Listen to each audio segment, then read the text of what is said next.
Hear you? So about how long? Hear you.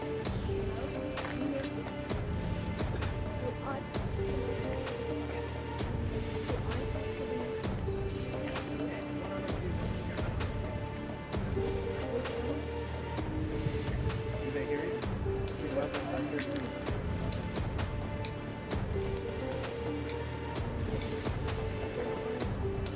But the thing about it is, it's only one deputy with the guy. Is this just like a precautionary matter here?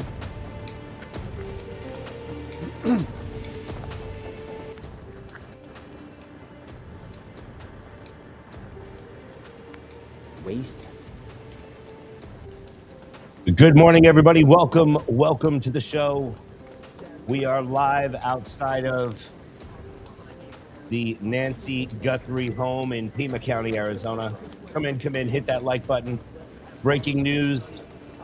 We're on a live stakeout here outside of the Guthrie home. Federal agents and police have still been searching to find where is Nancy Guthrie. Hit that like button. Let's get this started, guys. So right outside of the Nancy Guthrie home,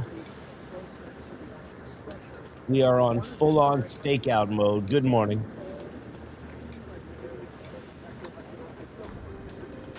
As officials hunt for leads in the Guthrie disappearance. 84-year-old Nancy Guthrie vanished from her Arizona home, leaving behind blood on the path, a shocked family in a community that almost never sees this kind of violent crime. And we are out there with JLR Investigates. Let's get a quick update here. All right, well, let's bring in Ted Williams, Fox News contributor. He's a former D.C. homicide detective. Ted, you just arrived onto the scene. You were looking around last night, and you have answers to what we've been asking all morning long. I want to know, based on everything you've seen, does Nancy Guthrie and the Guthrie family know the person who perpetrated this crime? You know, I don't think that they directly know the person, but I do believe that there was some things that happened yesterday that highlights what's going on in this investigation. And when I say that, guys, I'm speaking specifically of the automobile. That automobile was in that garage, and that automobile had not been processed. And if we step back a little bit, we know that earlier on, a second note was sent as a result of the siblings putting out a proof of life request. And I can tell you, we're not dealing with dumb, ignorant people who don't realize that if they say something as it pertains to that proof of life, that they very well themselves may be able to expose themselves. So what they're doing is they're trying to see if they can give the authorities, I believe, in that second note, information that will let them know that they are really the perpetrators of this crime, but yet not give them anything along the lines of a proof of life. So they're still looking for proof of life. And this is a shot right outside of the home. This is JLR. Yeah, it was heat. My phone heat. It was like, whew. Now I got a shade spot, but I'm not in the same spot, but I'm just a little bit over. So we'll just wait and see. I appreciate that. Big shout out to JLR. Phone getting hot. I'll bet it is warming up out there. I mean, it is Arizona. Good morning, everybody. Come in, hit that like button. We'll wait and see. We'll just wait and see. I'll describe what's going on while we wait and see. We are live outside of the Guthrie home here. Hey, Alex. Nancy Guthrie's house. Federal agents, sheriffs, are all there. All right, welcome back, folks.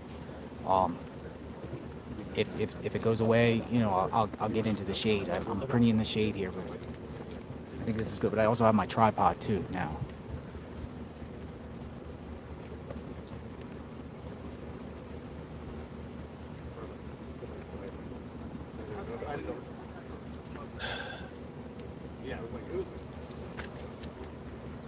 There have been a lot of fake ransom demands. Guy in California already got arrested.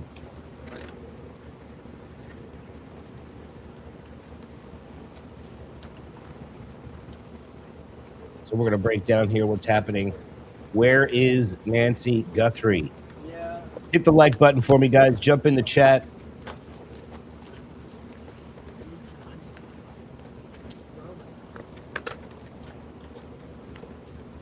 This is live.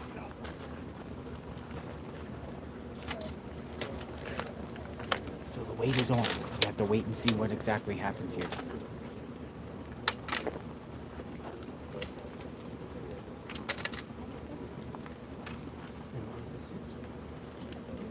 We are on stakeout mode right now. Thank you, everyone that has contributed. Really appreciate that. Grateful. I can't acknowledge everyone personally right now, but I do appreciate that. Thank you. And we're going to...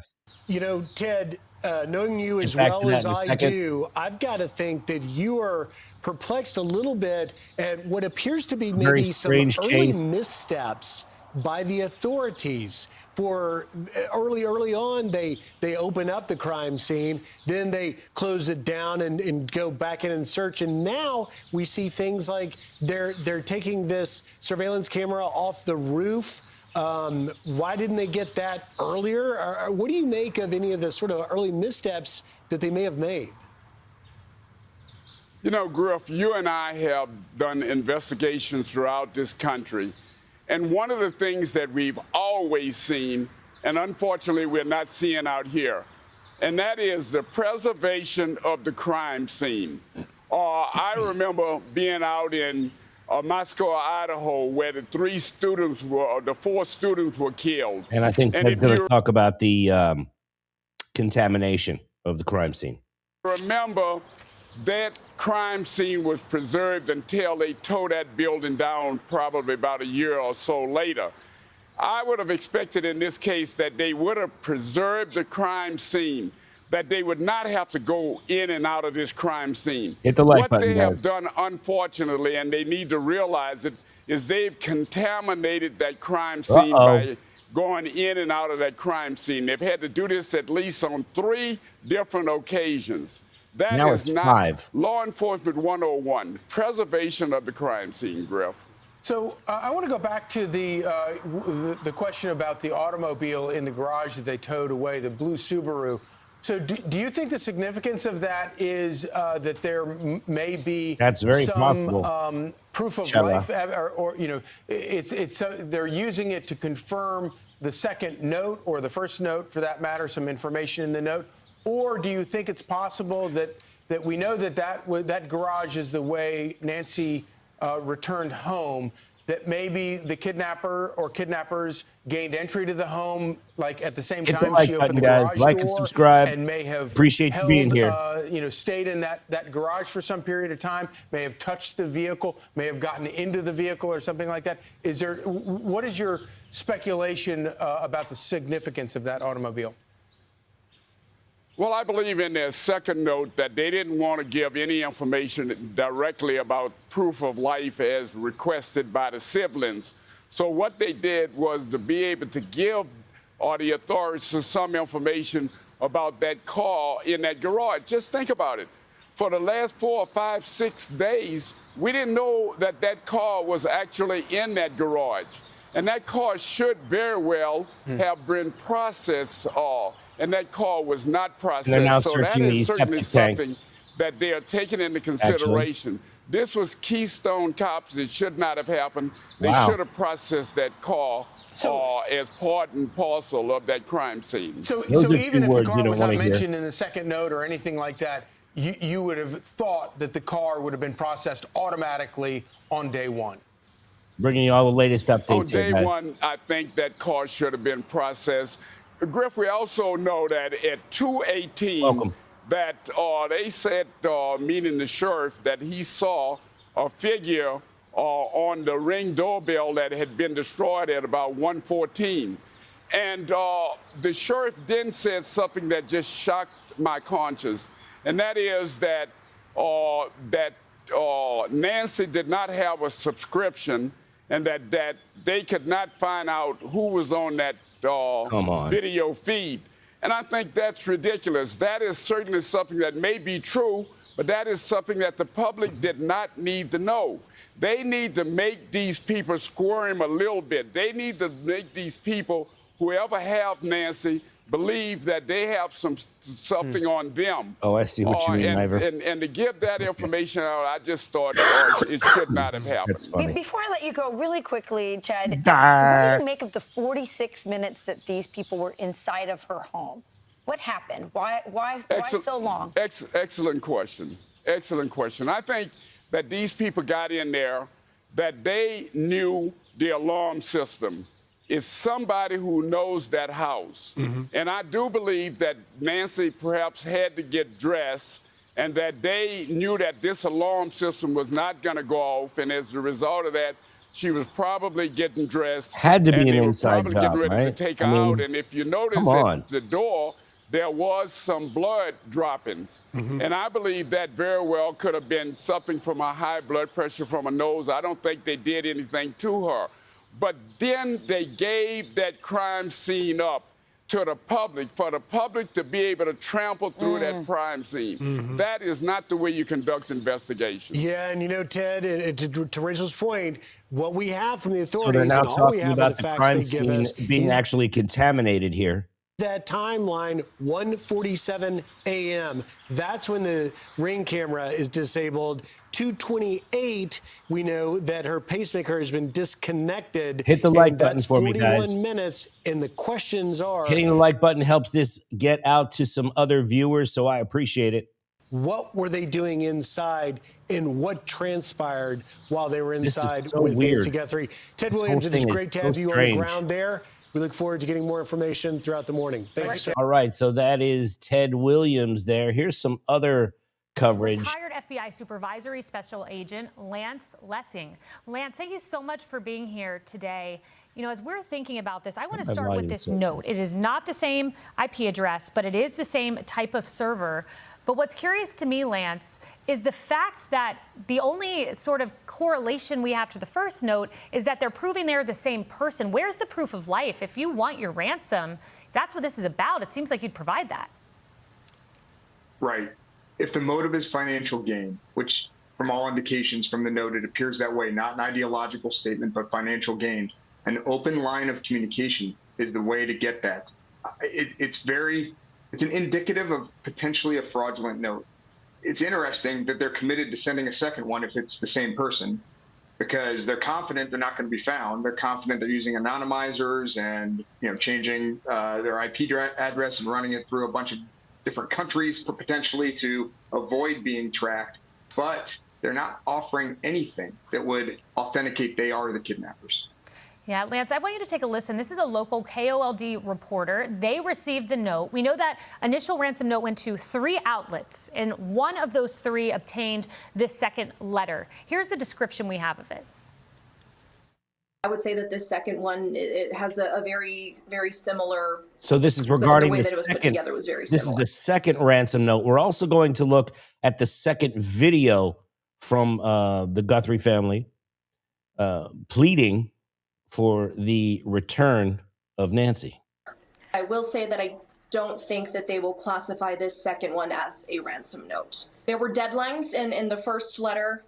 The second one, there are no deadlines. In my head, a ransom note is looking for something in return for something else, and this What one kind is of not lowlife necessarily does that. that to people who are searching for a family member? So what does a family member do? You have the second note. I'm looking, look, we are less than 48 hours away from the second deadline. What do you possibly do with the information you have? As a family member, and like you've seen in the statements they've already released, they're begging for an open line of communication. They're begging to negotiate and to talk and to get some proof of life that their loved one is still alive. I mean, as a family member, that's what you do. As an investigator, it's getting very complex. You've got this ransom note that is obviously attracting a lot of attention and a focus of your investigation. But you've increased the reward. You're getting thousands. And you got to think that people within 100-mile radius of this, everyone's eyes are peeled looking for her.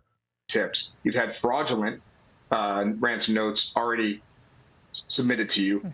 It's getting complex. That's why this task force nature and a very organized structure to this investigation is crucial. They need a break. They need something to focus it, and rather than casting that wide net, they need to focus in some way. I mean, maybe this ransom note will do that, now. but it's not indicating it will.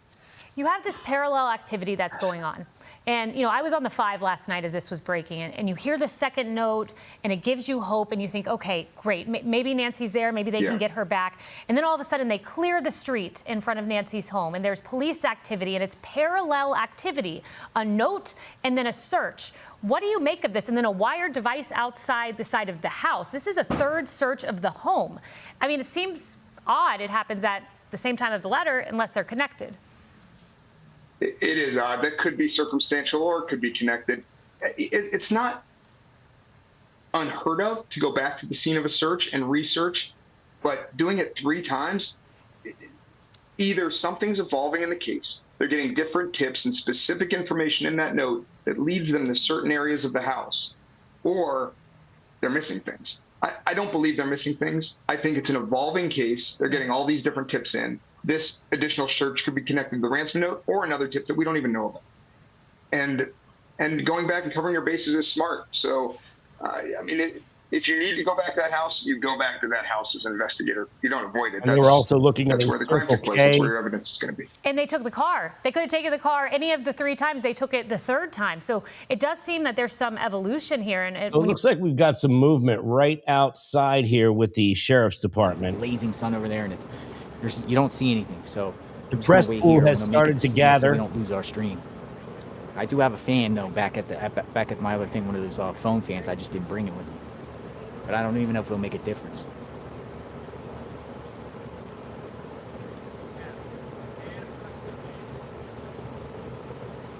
This is the scene right outside of the Guthrie home. Sheriffs. I'm being told they took off 2 manhole covers and poked around with a long metal pole.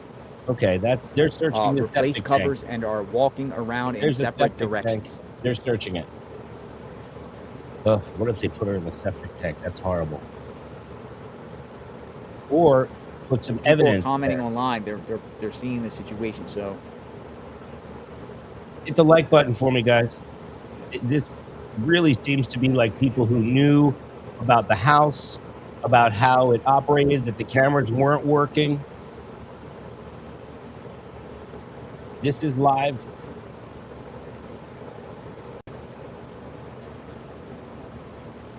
Thank you, Jem Mackins. Thank you. Thank you. I can see some of the comments are coming through. Snarky Snark, thank you. Snarky Snark. Marty Moore, thank you. Mr. Nomad, Brad, thank you.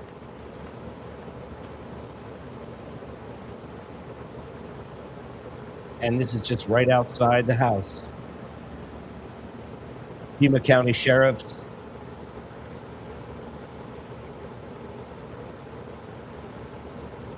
Could they have found a body in this search?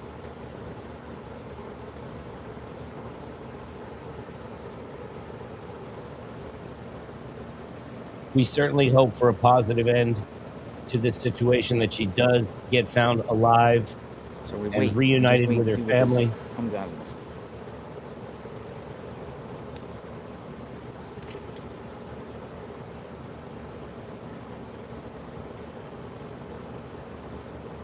Live from Pima County, Arizona. This is JLR, by the way.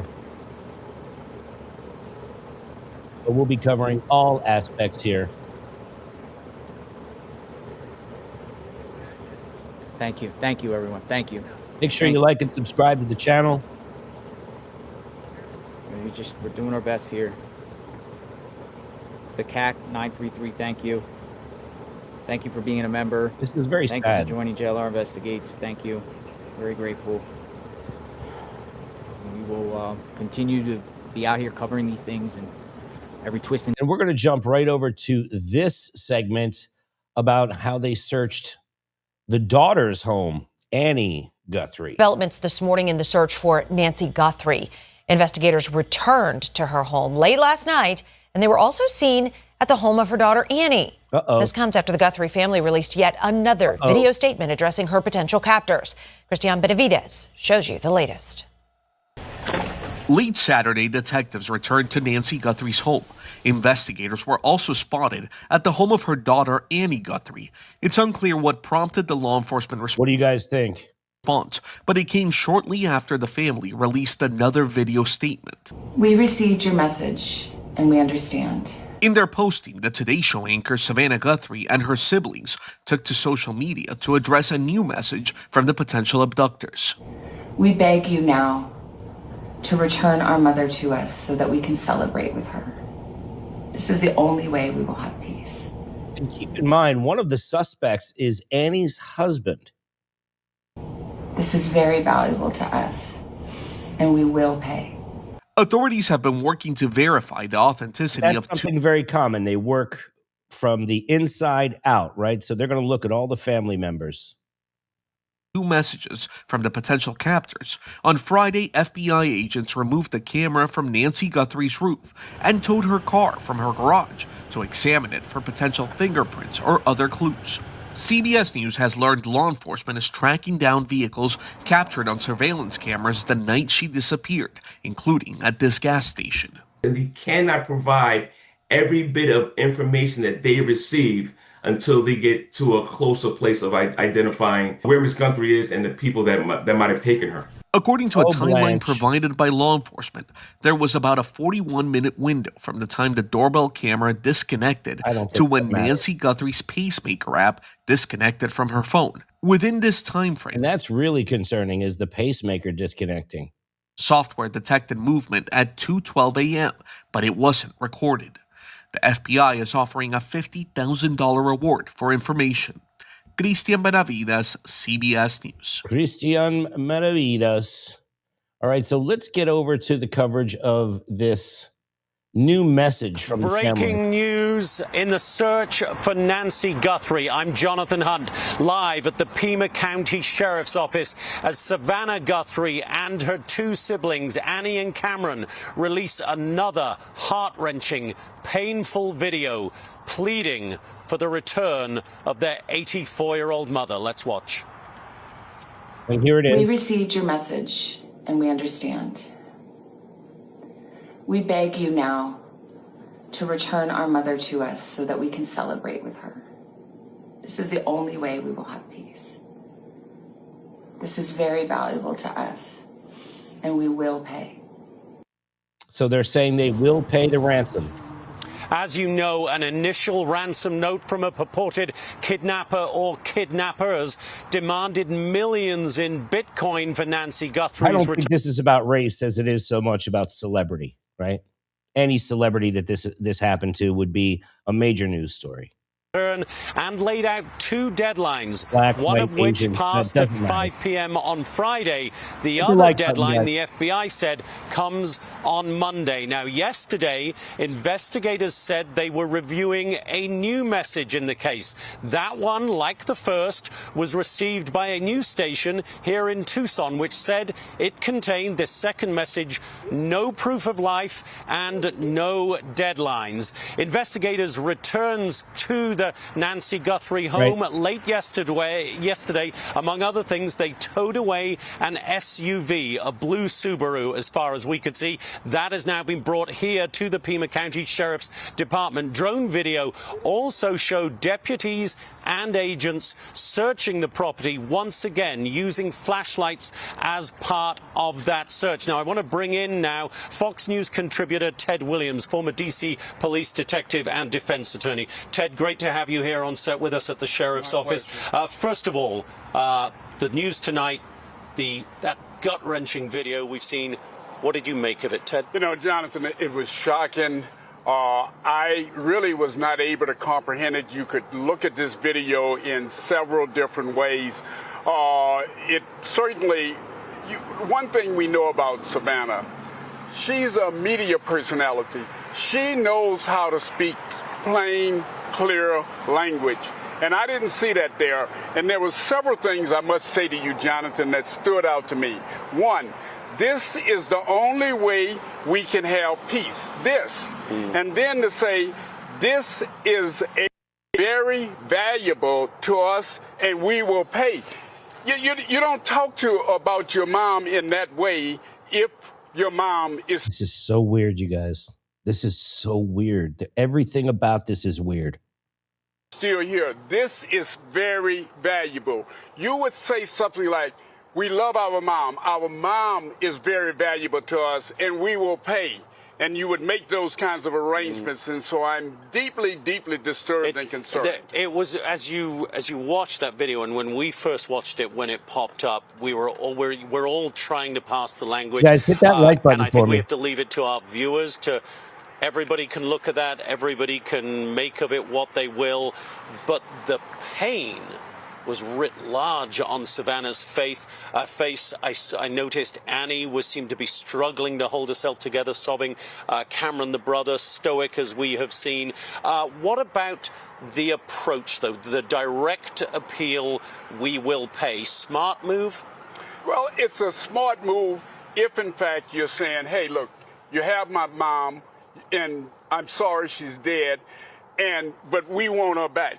I believe that there was some communication and some contact from the possible abductors, and if she's no longer here, they made some kind of an excuse as to what took place. And this is the reason that I believe Savannah says, we understand. She's trying to let them establish a rapport, but more than anything else, she wants her mother back alive, but if not alive, she wants her mother's body. Now, in these situations, will the FBI, in your view, have been a part of crafting the language of all of these video messages that they put on Instagram, the family? Jonathan, absolutely. I believe that family has worked part and parcel with the FBI, law enforcement. Do you think the FBI has been coaching them? Certainly part and parcel of the making out and these various messages and drafting them up. So where do we go from here, Ted? I mean, this is an investigation which has not run as smoothly as it could have done out of the county sheriff's office. It struck me that over the last few days, while jurisdictionally, obviously, the Pima County Sheriff's Department is still the lead agency, the FBI clearly taking a much stronger control of what is happening in terms of the investigation. You see that continuing going forward? And I see it very, very much continuing. I think after that second note is when the FBI took over, came in, took the blue vehicle from Nancy's home. From the contaminated crime scene. Went up on that roof, found some information, and took that. I think the FBI is clearly involved, and the big question is, where do we go from here? The ball may very well be in the court of the abductors, and they're waiting for some kind of a response and communication. Right. Stick with us for a moment, Ted. I want to bring in Joe Catanale, retired NYPD lieutenant, who is also with us. Joe, again, let's get to the big news of the night, this Instagram video. What do you make of that, Joe? I have to agree with Ted to a large degree, because the language that they're using is not that of somebody that would say, please don't hurt her, please don't do this, please don't do that. It's apparently they're in control, they know it, and at this stage of the game, they have to play by the rules that are being set by whoever these persons are. So the investigation is going on from so many different aspects right now. They're still pinging the towers. They're still going back to that day. It's a desolate area, so they're not that desolate, but it's just not as congested as you would have in New York City. So it'll be a little easier to get the pings, on their phones. But the message that's being sent tonight is, it's also a very low crime area. Back. That's the bottom line. They are a religious family. You know that from the prior, talks about this and everything. They expected her at church. Savannah's, big into her faith. And this plays into it big time. They want their mother back. And I'm not going to be the one to say under any conditions, but it's getting pretty dire as far as I'm concerned. Yeah, and Joe, I just want to point out to our viewers as we look at you screen right there and now look at me on the left of the screen, that is live pictures from one of our drone cameras. And just like in the Nick Reiner case, they had to get a search warrant to get back in the house. That's not uncommon. We don't know what their purpose is. It may once again be simply a traffic control kind of measure there. We don't know if any sheriff's deputies are heading back onto the property and if they are going to be joined by any FBI agents at this point. But Joe, talking of the sheriff's department here, how do you see the investigation having played out so far? Obviously, as the sheriff here, Chris Nones, has admitted himself, he is open to some Monday morning quarterbacking. Do you think he's done everything to the best ability here, or do you see the real need for the FBI to take control of all of this? The sheriff does not have the best reputation as far as these crimes go, the local sheriff. There's a clear path for the FBI to take this. I mean, this isn't a large department. I'm sure they've never seen anything like this before or handled anything like this before. The FBI has, in New York City we have, and we have the resources for this. Personally, I would have had that crime scene secured from day one and not let anybody in there, not the press, anybody to get those photos of, the blood stains or anything. And that's for a reason. You have to maintain the integrity of that crime scene. That's a fact. Ted can tell you that. We've done it a million times. And it's not that you can't go back. You go back, but you have it under conditions that are controlled where nobody else could have gone inside, done anything. And then you have a roster of who came, what time, what they did, and what was retrieved. And the FBI can lay that out very clearly. Department that doesn't have the capacity to do that. They also have the state police that could come in. But, that area should have been secured. And, like I said, it's not Monday morning quarterback, and it's dealing with a department that's never had anything of this on this scale. Right. And Ted, that is a fair point, isn't it? This is, we all come into Tucson. It's a huge case, national, international attention, and it's going to take sometimes, to be fair, a sheriff's department of this size to get up to speed with something with that kind of spotlight on it. Yeah, you're absolutely right. And let me just say, my friend Joe is absolutely 100% right. The first thing you do is the preservation of the crime scene. And you do not allow that crime scene to be contaminated. And in this instance, it has been contaminated as far as I'm concerned. But this sheriff department, I think, is out and was trying to do the right thing. But I think it's significant and important for the Federal Bureau of Investigation to come in, as we believe they have, and taken over this investigation. Joe, the sheriff has been emotional at times when talking about this case. He was on NBC. Obviously, Savannah Guthrie works for NBC yesterday morning, and he seemed to choke up when he was asked, do you believe that Nancy Guthrie is still alive? And he talked about having to have the hope that she is. Joe, as somebody who's seen so much crime, investigated so much crime, these are still humans, these sheriff's deputies, the sheriff himself, and you can't entirely put your emotions to one side, can you, in these situations?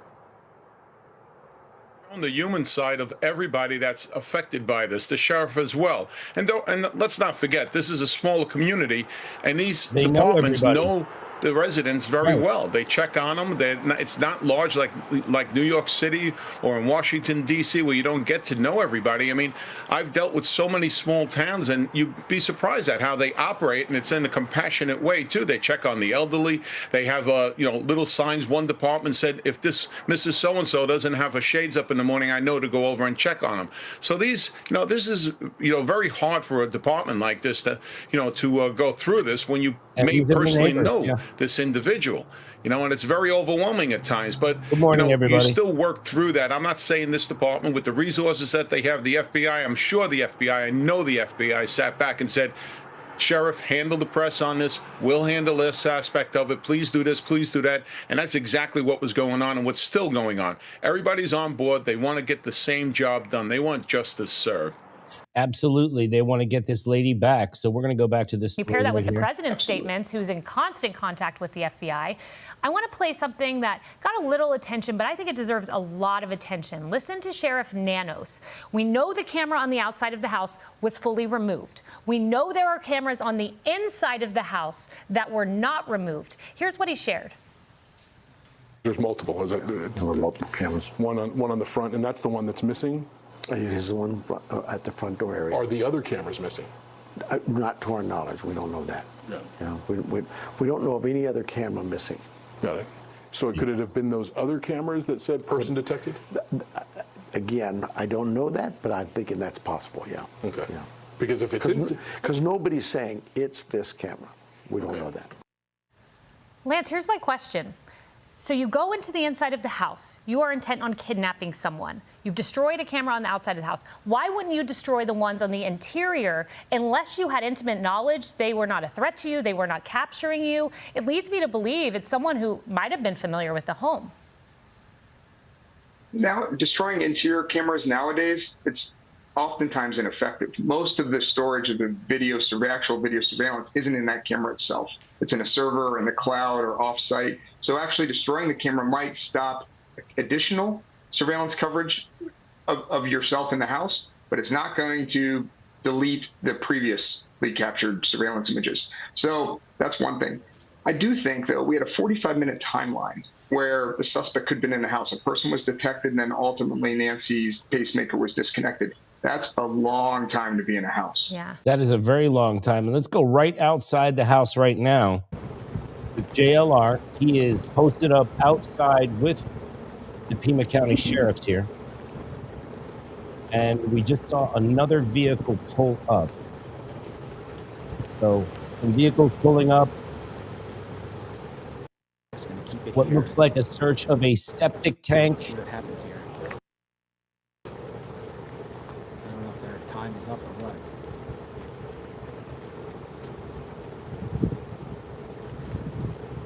See, they're still positioned here, so I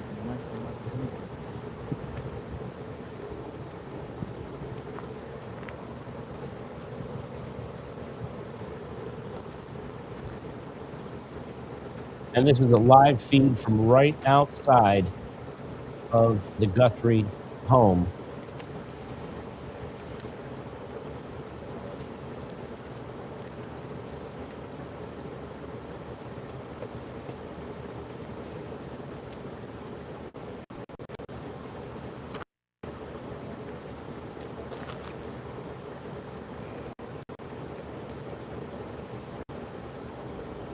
According to JLR, some federal agents are there, and they're searching the septic tank,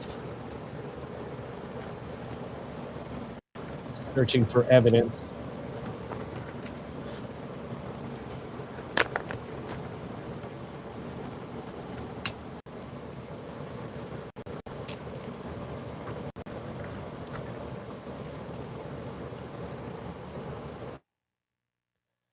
Maybe they got something planned.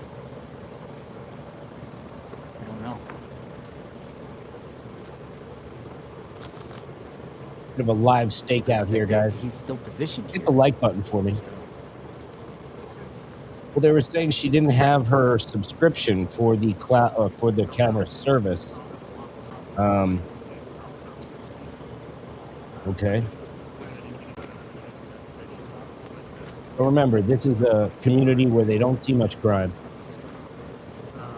This is outside of Nancy Guthrie's house right here. Live stakeout.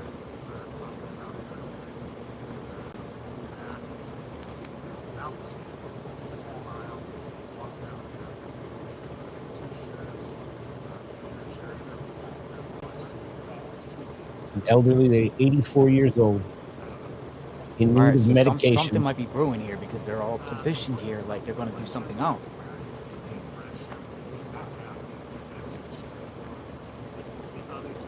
Well, we think something big is going to be happening here very shortly.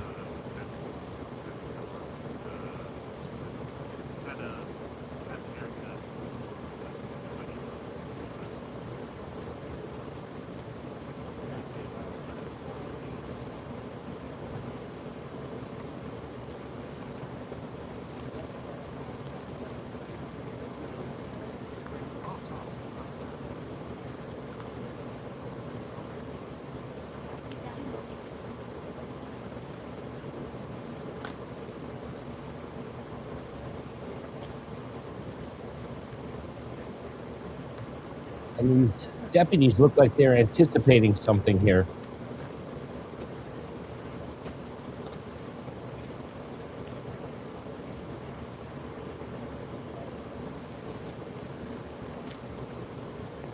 Well, the Apple Watch was left up on a counter or something. I think that was one of the identifying indicators that one of the ransom notes had in it.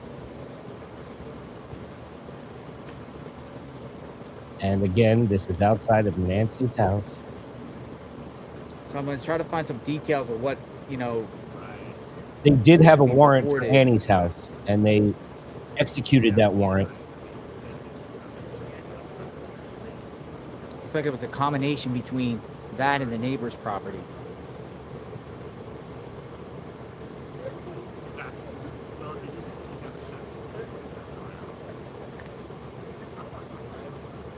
I mean, they clearly, look at this. Oh, okay, so there you go. We're seeing the search right there. Went in the manhole. Going into that manhole cover. Through. Poking around in that manhole cover, as you saw right there.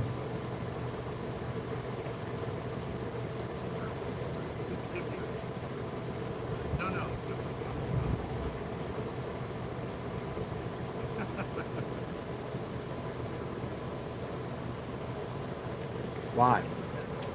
And what's next?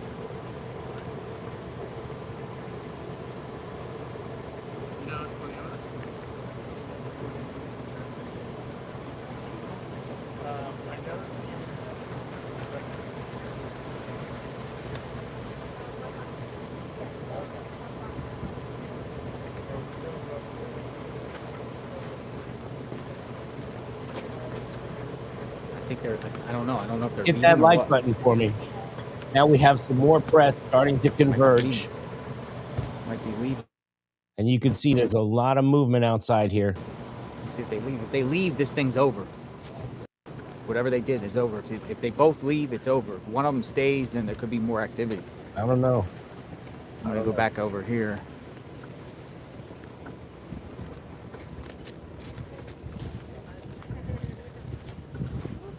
And we can see the surrounding area. This is Nancy Guthrie. Again, home. now we have activity today. I'm just going to go right here and see if he leaves or what.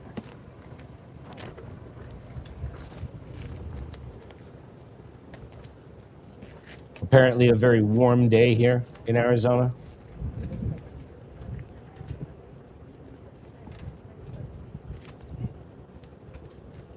What do you think, folks? Crazy. This is not about race. This is about celebrity. So stop it. Don't race bait my chat.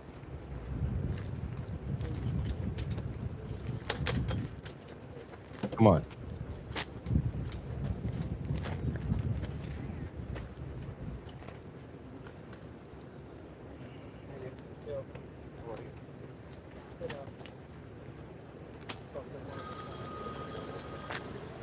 See what happens next. And this is a live shot right outside where the sheriffs have arrived recently. And who knows what they're there for?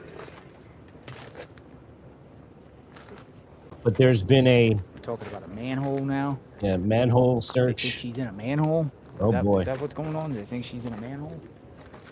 Could this be a body that has been found? Oh no, I parked on that side. Yeah. I think. Yeah.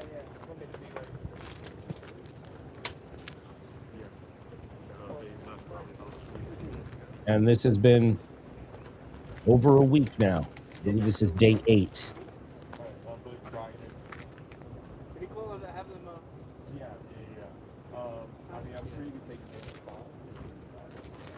That's a good point. This would be the same coverage if it was Oprah or Will Smith or any of these kind of people. Bryant Gumbel.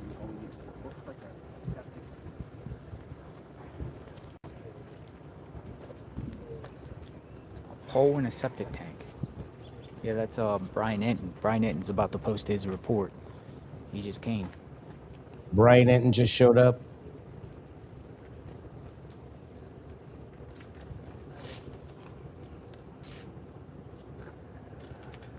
Well, that's another thing. Look for buzzards. Buzzards, maybe. Buzzards.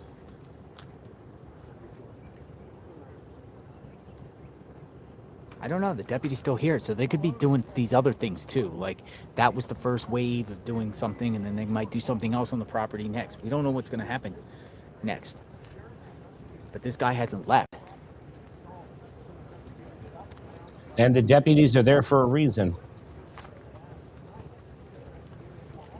So we'll see what happens.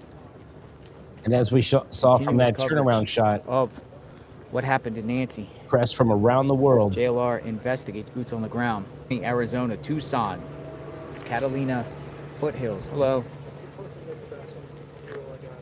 Neighbor just waved to me. Hello. Here's one of the neighbors.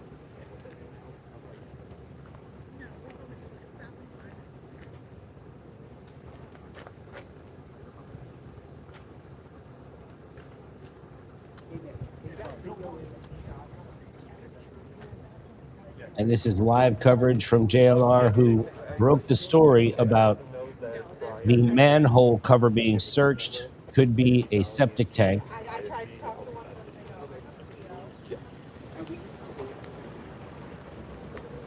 And my gut tells me something is happening here that is a new discovery. No press conferences have been scheduled.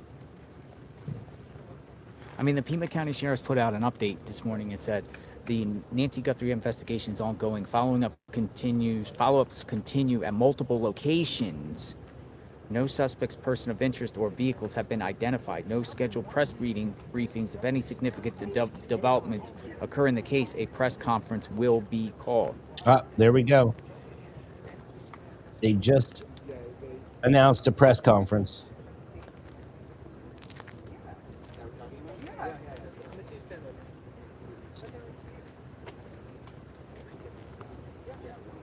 Oh.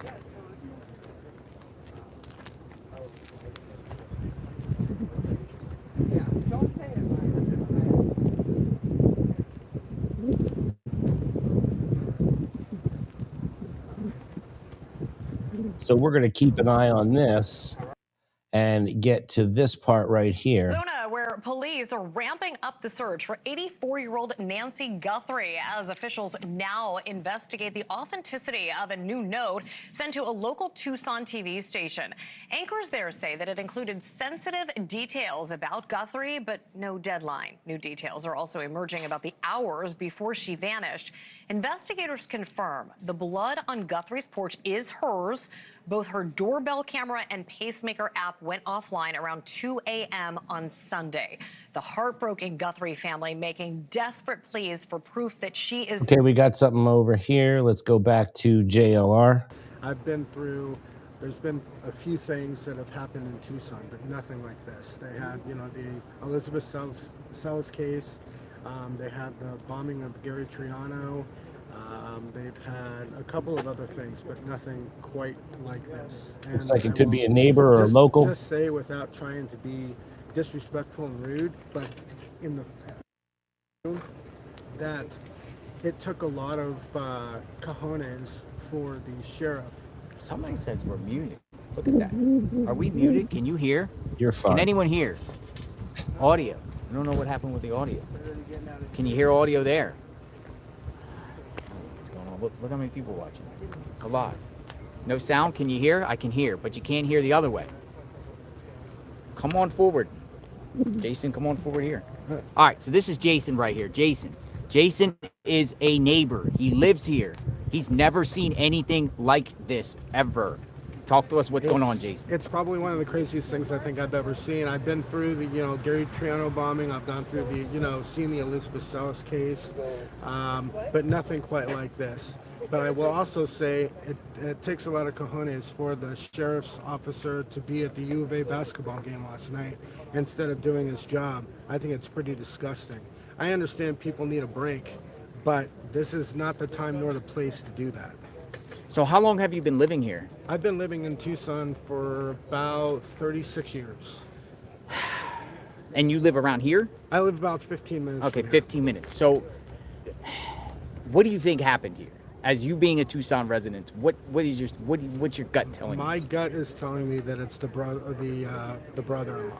Wow. The son-in-law. Son-in-law. Why? Wow. Just too many things. You know, he had pictures. There was a picture or two that came out, and you haven't seen him since. No. You haven't heard from him. Radio silent. The other I'm not associated with people any have, other media, the but family, Savannah CDT and, media.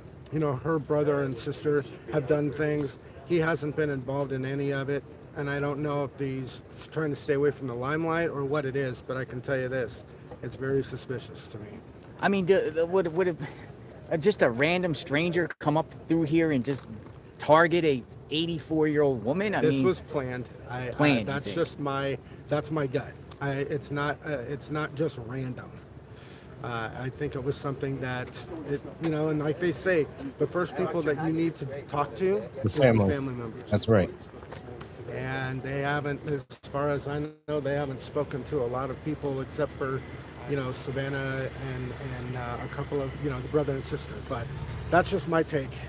As you being a Pima County resident of the Tucson area, do you have confidence in Sheriff Nanos? I do not. Wow. Especially after last night. Especially after last night. So what, like last night, you saw him at his images were at the basketball game. He was at the U of A basketball game last night. And, like I said, there's a time and place. You want to go to a game 2 weeks ago, 3 weeks ago before this happened, or you want to go to a game that's, 3 weeks or 4 weeks from now. But don't go during, the prime time of. The sheriff was seen at the U of A basketball game last night. On top of Savannah gave a plea back out to the kidnappers around the same time he's at a game. Yes. Like, what is going on with that? That's what weird. a lot of people say, but also is Annie's husband, the son-in-law, right? Does he have gambling debts? Are there drug debts? Is there something that we're not hearing about here? Kidnapper feel like, oh, well, the sheriff's not on me. No big deal. But if the sheriff's the optics not is on bad. you, if the sheriff's not on you, you have a thing called the FBI that is. So yeah, you want to take time to get away. I understand that, but the game was at 2 o'clock in the afternoon. Okay, he had plenty of time before and plenty of time even after. Mm-hmm. I don't know if he's been out here except maybe 1 or 2 times. But, I think that it's smart. I don't think it's a big deal that he went to a basketball game. The lead should be the FBI now, because this is a huge FBI issue. And I think that the sheriff's department needs to kind of, work with them, but kind of take a step back. And there's a lot of people that I have talked to and that I have seen stuff online. I mean, just because he's going to the game doesn't mean that the crime scene isn't being worked by the FBI. You know what I mean? They're not all at the game. But I think that a lot of people, there's a lot of backlash that he went to the basketball game last night. So I did at one point have faith in him but this is the second incident that has happened where on Monday he dropped the ball. They opened up the house, they opened up the property for everybody to come into, which should never have happened. Some people say that's crime scene contamination. Yeah. Contamination. And it very well could be because you're allowing everybody to walk up to the very front of the door to see where that Ring doorbell was. And the blood. With blood sitting there. It should never have been opened back up for anybody. To this day, it should be just closed off. I'm not saying media shouldn't be here because I think it's the most important thing. They're doing their job. So that's just my take. I think this will be solved soon. Based off what you've been seeing, what you saw here today, with them at the manhole. Last night they're at the, son-in-law and Annie's home. I think that it's going to get solved, but it's going to be one of those, everything is tight-lipped right now. There's a lot of things that the nation doesn't know. There's a lot of things that are kept quiet, which I do understand to a point. It's a waiting game. And if when the news does break, whoever it is, one person, two people, whatever it is, then everybody will get their answer. But I think that it will get solved. It's just a matter of time and when. This is the third time or fourth time that the sheriff's department has been out and investigators have been out to this scene. So, and from what I'm hearing, it's somewhat normal because they might have missed something or, whatever it is. But I think it's very odd that it's taken 3 times or 4 times to come out here to, and I understand they get tips. And one tip leads to this and one tip leads to that. And that's why last night they were out here. They were out here again today, obviously. So, and I don't know what they're looking for. I honestly, truly don't know what they're looking for. They had taken off a camera. I don't know if it was yesterday or the day before when they got on the FBI was on the roof of and I believe it's a guest house is from what I've seen on the news. It's a guest house. But wouldn't you have thought when they did the initial investigations that they would have seen this camera? So I don't know. There's a lot of a lot of moving parts, but things I feel like are missing. Gotcha. Well, I appreciate your time. Thank you. Hey, you're welcome. A Tucson resident, hopefully she's found soon. Appreciate it. Thank you, Jason. You're welcome, buddy. Be safe. Thank you. Hey, I will. Thank you. JLR? Yes. How are you, sir? How you doing? Hi. What's your name? Hey, Jim. Nice Hi, to meet Jim. you. How are you? My daughter, my wife has been a big fan of you guys. Oh, what's your name? Jackie. And I don't know if it's okay if we take a picture of you with my wife. Some JLR fans showing up there. We're going to jump to this part of the story here. Still alive. Nothing has been provided. This, as 6 days have already passed, Guthrie relies on medication that could be life-threatening to skip. Now President Trump says that he's prepared to send additional federal agents in to help as the clock ticks toward 2 deadlines in a ransom note that was sent to TMZ demanding millions in Bitcoin. The first deadline was tied to the payout and passed on Thursday. A second deadline is on Monday, and the note warns that missing this deadline could come with a consequence. News Nation's Brian Enton has been live in Tucson, Arizona, joins us now with more. So, Brian, what is the latest on the new message and the items that investigators are examining this week? Well, you mentioned President Trump, Jessica. He perhaps has provided the biggest clue that they may be closing in on a suspect or some kind of resolution. He called it a solution. He was asked on Air Force One about, well, will there be a bigger search? And he said, we may have a solution soon. So things could be progressing quickly behind the scenes. Here outside Nancy Guthrie's house right now, relatively quiet. Remember, there was this big police presence last night. The FBI, the sheriff showed up. They closed the roads down. We had to move out of the way. They moved us a block away. They did the new investigative work, and now they're gone. But look at this video, Jessica. This was interesting. Last night, we were able to see them towing a car away from Nancy Guthrie's house. We have the circle right there so you can see it. It is a blue Subaru. And it is the same The weirdest thing to me is that they towed this car days and days after. That was inside Nancy Guthrie's garage. Why all of a sudden, 6 days into the investigation, would they be towing away Nancy's blue Subaru out of the garage? This is the weirdest thing, man. We don't know, but it had a police escort, and they took the car away, and they were also up on the roof. You can see there. There was actually a surveillance camera that I'm told a neighbor pointed out that they went back and took off of the roof yesterday. And there's So let's just jump back over here because it looks like we might have some movement.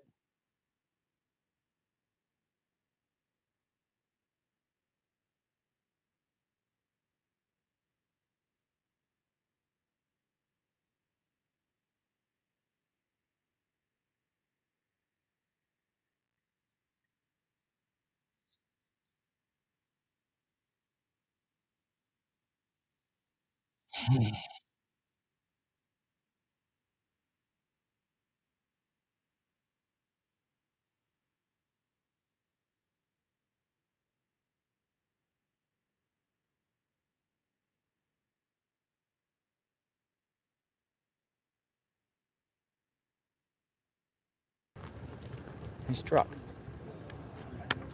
Red truck. So this is right outside Nancy Guthrie's But in home. this case, we don't even have any vehicle. And they're still not saying a suspect has been identified, person of interest, no vehicle.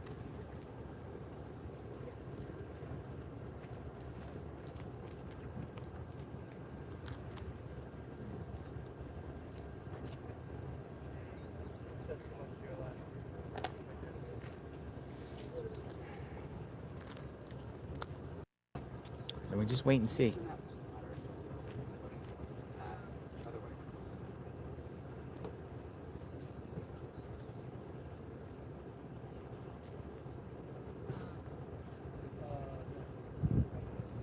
So let's get back over and finish off that. There's also a floodlight that they removed off of the back of the house. And remember, the floodlight could be significant because in the first ransom note, they referenced a floodlight.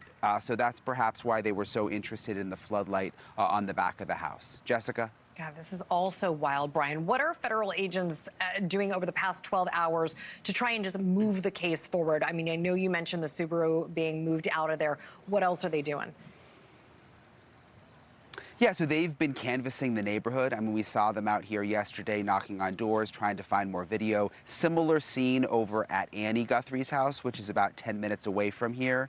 That is Savannah's sister, Nancy's other daughter. They were canvassing the neighborhood there. There was something interesting that happened there late last night. We saw 3 deputies just showed up at Annie Guthrie's house, went into the driveway. We were trying to keep an eye on what was going on. It's so dark out here. It didn't look like they went into the house, but they were parked in the driveway. So there's a lot of activity. There were also deputies out at a gas station not very far from Annie Guthrie's house asking about they were asking about surveillance video. So, you know, there's a lot of moving pieces right now we're trying to keep an eye on. And again, based on what President Trump said, it seems like there could be some pretty big developments to come soon. Jessica? Very specific words chosen here, not only saying, of course, we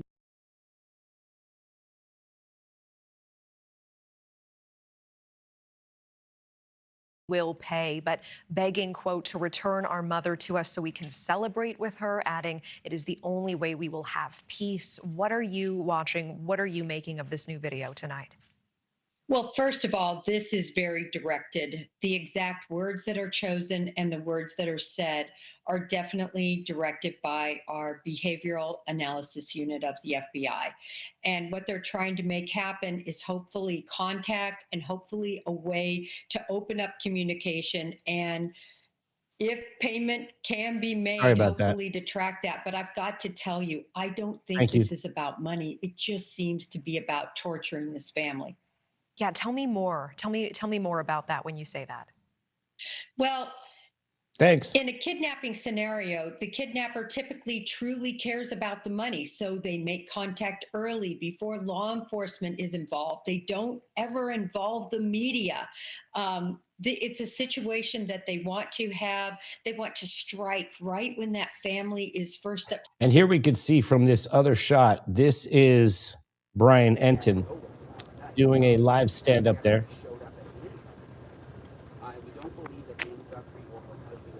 And this is live right outside the Guthrie home. They went into the house and you could see flashes coming from the windows. So they were inside pictures at different parts of the house. I saw flashes coming from the garage. Yeah, Brian Enton is very good. And he is on the scene. And if Brian is there on the scene, there is something that's going to be happening very soon. He would not be there unless he heard something. So I think we are just in a holding pattern to hear some more breaking news. We're going to see what happens next.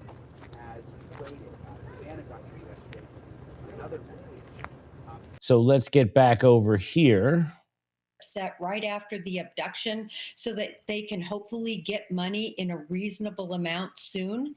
But instead, They sent these notes to the media. And by the way, they sent 2 notes to the local media. Then later, 12 hours later, I think when they weren't getting the media play they hoped, they sent another note to TMZ. Natasha, this just seems like screaming for attention and suffering for this family. Yeah, absolutely. We can see the suffering for this family. I'm interested with your experience with the FBI. Hit the like button for me, How guys. does this work when there are enormous ransom demands? How does one decide to pay this in conjunction with law enforcement? Is it entirely in the family's decision-making sphere? How does one advise around authenticity or proof of life? And can this be traced effectively if it is sent to an anonymous Bitcoin or crypto account? Well, proof of life is typically critical. The FBI will not recommend sending anything. But again, these are recommendations. It is truly up to the family because it is their loved one and that life that is in the balance. So it is up to them to make the decision. And I see here that it seems like they are saying, What would be worse is if they sent the funds to the wrong individual. lure this You know? abductor into making contact and providing instruction to get payment. I see, because these intermediate steps, of course, will be watched so closely by the FBI and by law enforcement here. If money is indeed, or currency is indeed sent, is it possible to trace it adequately if it is going to this protected and anonymous account? I think it's possible to trace, but whether it can be recovered is a whole different question, Natasha. We see President Trump, meanwhile, saying that there are very strong clues in this case, that answers will be coming soon. Let's take a listen to this. We have some clues, I think, that are very strong, and I think we could have some answers coming up fairly soon. Very strong clues. Is this a search going to Mexico? I'm talking about a search. I'm talking about a solution. We have some things I think that will maybe come out reasonably soon from DOJ or FBI or whoever that could be suspect. Yeah, could be definitive. So what do you make? Authorities have not named a suspect or a person of interest. Do you think that is really the case, or are investigators simply playing President things close Trump to the vest? What do you directing read into the all president's federal statements here? law enforcement Well, I tell you what, it was and local such law a enforcement. juxtaposition as to the sheriff's position in this case. I mean, when you listened just hours earlier They're to very the big sheriff clues. say, They're the very no best suspects, clues. everyone's a suspect, we don't know. Then you see boy. the reward going up to $50,000. You see a complete reinvestigation, recanvassing. 2 times they go back and search. It doesn't look like they have the answers that the president speaks of, but then you never know what's going on behind the scenes. I do think law enforcement knows so much more than we know. I think they're going to keep it really close to the chest. Here's some more on the vehicle that was towed from the home the other night, 6 days after her disappearance. It's crazy. This New is crazy. urgency in the search for Savannah Guthrie's frail, elderly mother, Nancy. Investigators seen towing a car from her residence after an all-out search of her home throughout the day. The FBI combing the house, agents on the roof examining security cameras, other agents going door to door in the neighborhood after a Tucson television station received a new message about Nancy Guthrie. The station said it contains something the senders seem to think will prove to investigators they're the same people who sent the first note, the one that mentioned Nancy Guthrie's Apple Watch and possible damage at her home, demanded Bitcoin, and included 2 deadlines. The first has come and gone. The second is in just 2 days. The FBI and Pima County Sheriff's Department said investigators are actively inspecting the information provided in the message for its authenticity. The message arrived after Savannah's brother Cameron pleaded for direct communication with anyone who might be holding his mother. Whoever is out there holding our mother, we want to hear from you. We haven't heard anything directly. We need you to reach out, and we need a way to communicate with you so we can move forward. But first, we have to know that you have our mom. We want to talk to you, and we are waiting for contact. So strange. Investigators have said there is so The far tone no is all proof weird. Nancy Guthrie, who is 84 and relies on daily medication and a pacemaker, is alive, despite appeals from her children. Our mom is our heart and our home. She is 84 years old. Her health, her heart is fragile. She lives in constant pain. She is without any medicine. She needs it to survive. She needs it not to suffer.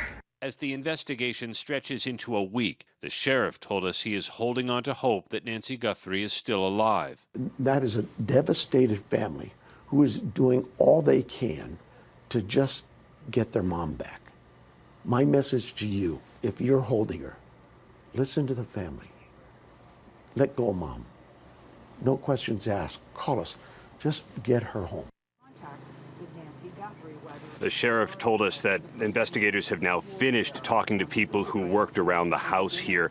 Overnight, we heard from President Trump, who sounded optimistic, Gio. He said that we might hear something, maybe get some answers fairly soon, although, Gio, he did not get specific, and the president did not elaborate.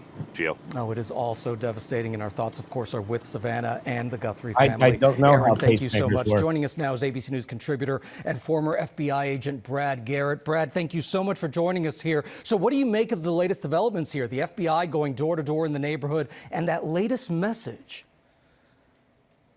So a couple things strike me, Gio, that we still don't know how the bad guys got into the house and out of the house. They've expanded the search around the house. They may be interested in the topography from her house to other directions. Did they walk basically into the house, had a car parked someplace else out of view, and take her to that car or van or whatever it might be?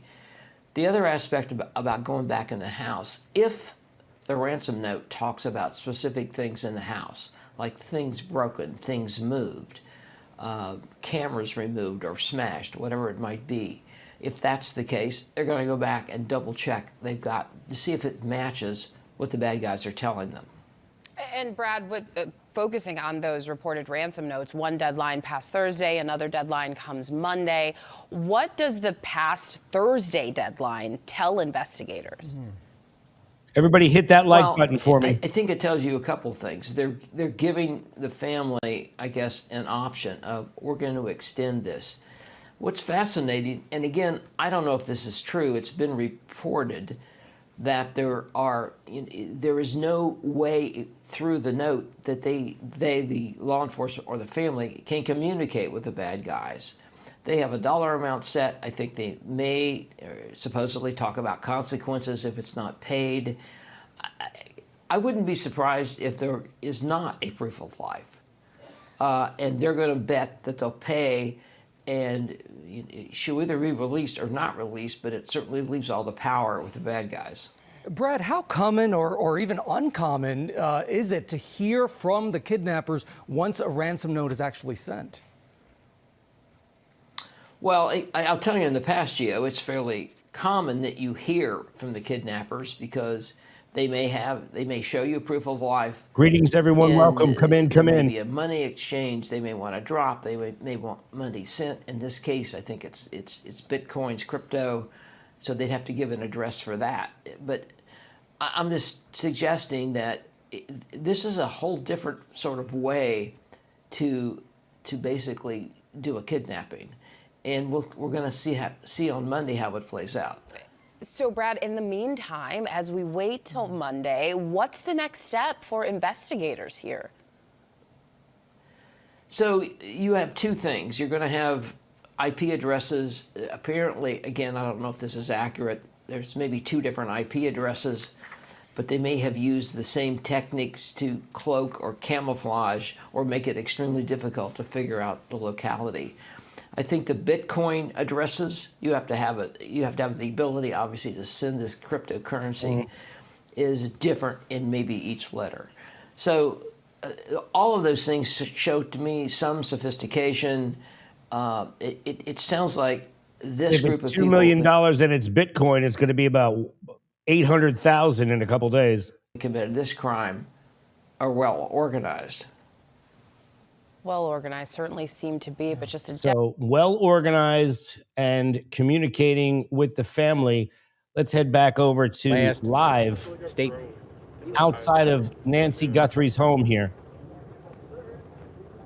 Circle K, right by the home. But then there's reports there was two Circle Ks. And like, okay, I just want to make sure I'm clear.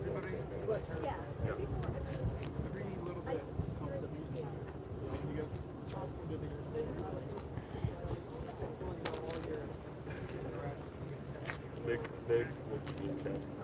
What? I'm gonna let my head get too big. I did learn a bit from Jessica, but I'm excited to see her breaking news situation. You see the two deputies, so we're just going to keep it here and see what happens.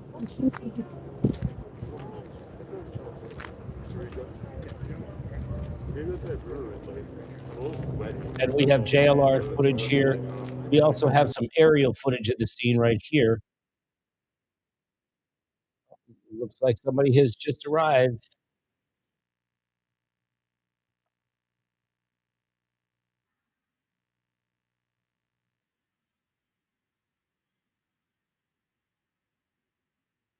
Who is that?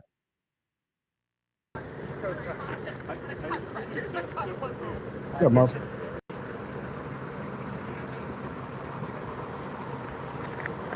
Maybe she was just a spectator. How would you describe what you saw? NBC video of Sheriff's Department outside Nancy's. And this is live outside of Nancy Guthrie's home. In a very bizarre story. Personal vehicle showed up with two gentlemen, one wearing a sheriff's vest, one basically, yeah, back. Some of the locals talking with the sheriff's deputies there. This vehicle just arrived pulling away. She's leaving. She came out to talk to the deputies, and then she started leaving. I think this is neighbors here.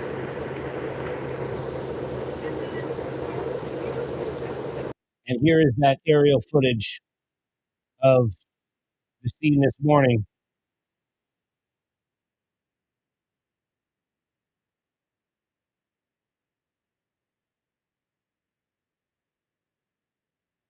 Very unfortunate set of circumstances.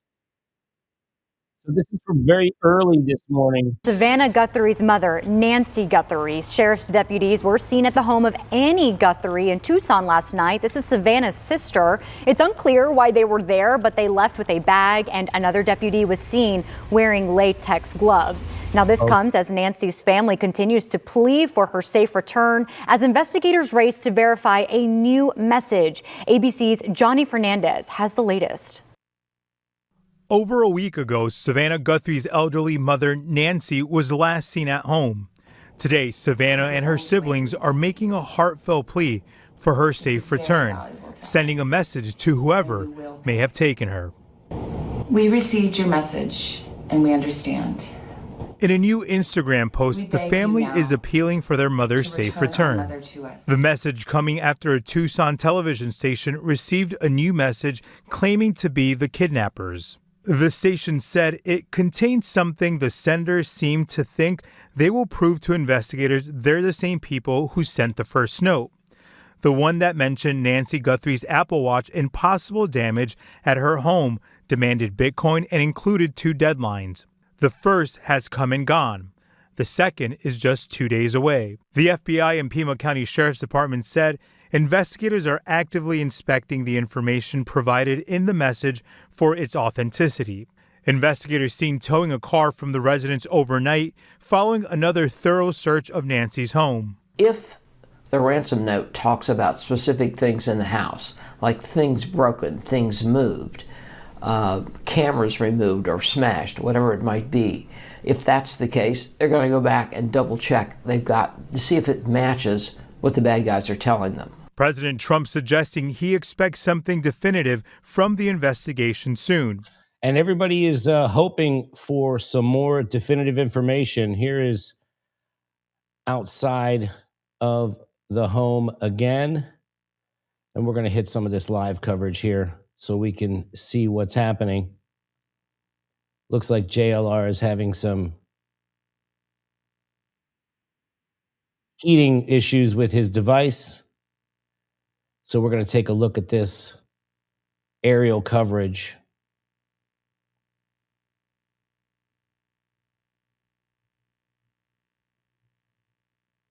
And we're going to get some shots right now of them looking at that. I just found another shot right here of them looking inside that manhole. And the aforementioned senior correspondent, Alicia Acuna, outside the home there.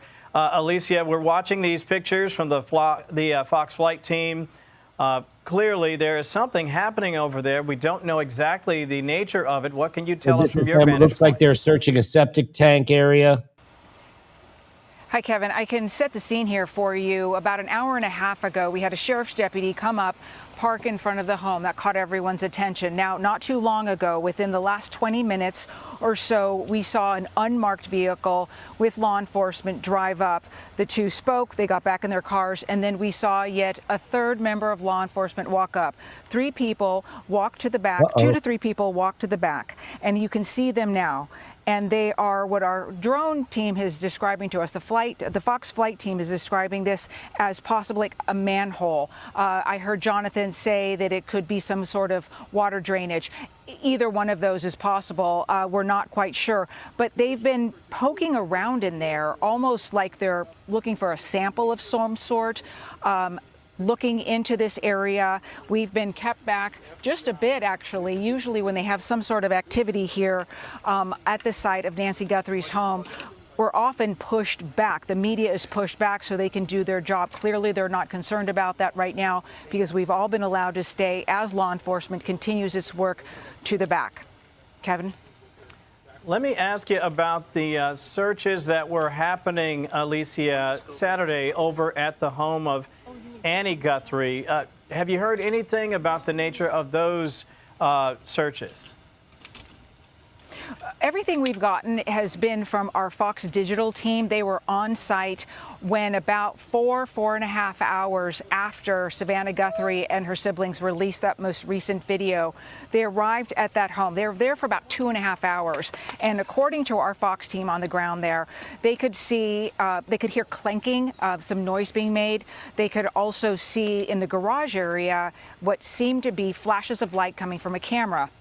And then they noticed in another whole opposite side of the house, we don't know if it was a bedroom, but it was definitely a different room. They started seeing flashing lights, camera flashes, they assumed as well. They also noticed that someone inside the home put up something to cover the window, probably as to, to keep the media from knowing exactly what they were doing. They were in there for quite some time, Kevin. Also, one of the agents was seen walking out. He had latex gloves on. They had a white folding table. They also carried out, one of the agents, a brown paper bag. We obviously don't know what's in it, but when you look at those types of behaviors and what law enforcement was doing there for so long, the family wasn't there, we understand. The question is, was this evidence collection? Because the behaviors there, if you go back to any other case that you've covered, Kevin, you and I both, that looks and sounds a lot like evidence collection. As Jonathan mentioned, the Sheriff's Department reiterates, just as this is happening, that they will not be holding a news conference, that they won't be coming forward with any new information at this time. They still don't have a vehicle of interest, and they still don't have a person of interest. However, there is a tremendous amount of evidence collection going on. Obviously, there is a tremendous amount of activity happening as well. We have not had a news conference from the Sheriff of Pima County since Thursday. And I understand, if the pictures were accurate, that apparently someone in leadership over there was at a basketball game, which is probably not the best look for the department, but I'm not certain if that's actually been verified. But let me ask you while we have you, Alicia. Azrael, do not disrespect anybody else in the chat. Be respectful in the chat, or we will kick your ass out of here. Okay? Thank you. I know that local news has been a bit of a repository for information regarding alleged demands, alleged requests made. Is that also happening in local Spanish TV, to your knowledge? And what, if anything, can we glean from the fact that the alleged abductors continue to be working at least somewhat to get the word out to local media?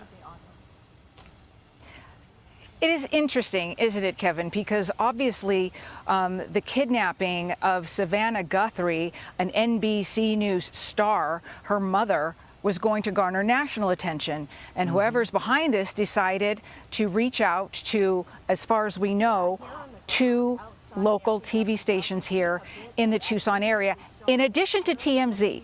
They did not reach out to NBC. the employer of Savannah Guthrie. So only the person who's done this knows what the thinking is behind that, why those two local stations. There are other stations here. You asked about Spanish language. I cannot answer that question. I do not know. But it is compelling. And one of the stations received yet a second note. They did not release it to the public. They did tell us, though, one of their hosts went on one of the other networks and said that that note did not contain proof of life. It did not. And proof of life is going to be very important in these kind of cases. We're going to jump over here to a PI who is going to talk about the case. Thanks so much for joining us. What is your reaction to news that the family is willing to pay a ransom to get 84-year-old Nancy Guthrie back? It doesn't surprise me at all. If I was hired on the case, I would be advising them to do that. This whole thing doesn't make any sense. It doesn't. Whoever's done this is doing everything that you don't do in a kidnapping. Right. It's just the back door was wide open. The front door is where there were blood drops on like the porch area, but they didn't go. They didn't go any further. There was no trail of where they went to, and they towed away the sister's car. And I heard that there's a suspect in the brother-in-law. I said from the very beginning, somebody close to the family has to be in the chat saying that you're not going to say anything in the chat. You can say what you want, just be respectful. That's the only rule here, guys. Involved in this. They knew too much about the house, about everything. The wiring on the roof could have been a listening device in the house. They got her. If they came in the back, I don't know why the back door was wide open. They must have left from the front where the blood was, but the back door was wide open and the cameras were smashed. They weren't just removed, they were smashed. So they waited 72 hours for the ransom note. That's not what you do. The ransom note usually comes really quick. And there's some reason why they're not supplying any proof of life. Like I said yesterday, maybe that's because they haven't figured it out yet. And they don't know how to respond to the family and talk to them without it being traced back to the kidnappers. There's just so much that doesn't make sense and why they're doing it. Nobody's going to get paid on a kidnapping Gargamel's cat if you don't have communication with the family of the kidnapped person. Nobody's going to pay without proof of life. And everybody knows that because of AI, proof of life can be really screwed around with. So they've got to get a direct conversation going with Nancy and ask her questions that proves that that is Nancy. Another weird thing is why they released the house so fast. The police did. Now the sheriff, technically the sheriff would be in charge of this. The FBI doesn't come in and like a bull in a china closet and say, hey, we're taking over. The sheriff would be in charge. However, the sheriff was caught off guard with this new video that they put out. So I'm trying to figure out if the feds are guiding them on what to do, or a private detective. I've been called in on many kidnappings when the police were working on the kidnapping, and I spent more time with the family than the police did. There's just so much that is weird about what they've done and how they're continuing this thing. Logan, can I ask you, if the family is willing to pay the ransom, does that tell you that they have some sort of proof of life? They could. No, I don't believe they have proof of life. They're just telling them that we're willing to pay the ransom. If they had proof of life, it's possible that they do. Again, like I said, the feds could be playing the kidnappers, but this is going so long without any communications, without any negotiations, and it's just not making sense. There's only two reasons you do a kidnapping. That the blood could have come from a bloody nose, from her high blood pressure, different symptoms that she would have, maybe a bloody nose. It's money or revenge. So I don't know who would have revenge on them unless it's something that's that Guthrie did. Maybe in her work or something that somebody's pissed off about. And the news, the letters that they're sending to the news, that's not what you do. These guys are doing everything you don't do. And how did they get her, downstairs when she can't walk 50 feet or, 100 feet by herself? So you got to get her downstairs. Maybe they rang the doorbell to get her to come downstairs on her own and then went out the back door. But why would there be blood in the front? There's just so many things that don't make sense. Usually these things follow a certain pattern. All kidnappings kind of follow a certain pattern. And these guys are not doing anything that makes sense. And if it's for revenge, why would they be sending the ransom notes? And obviously they're saying something to her, and they keep saying it to Savannah and the family. They keep giving her a little more information to prove that they have her mom. So it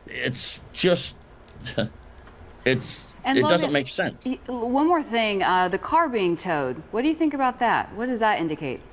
Well, they said that the brother-in-law, they towed the sister's car. So the brother-in-law, her husband, is supposedly a suspect. In any investigation, you start with the family, whether it's a murder, in the family. You start with the family members, the people that are closest. You start investigating with them, and then you widen the circle.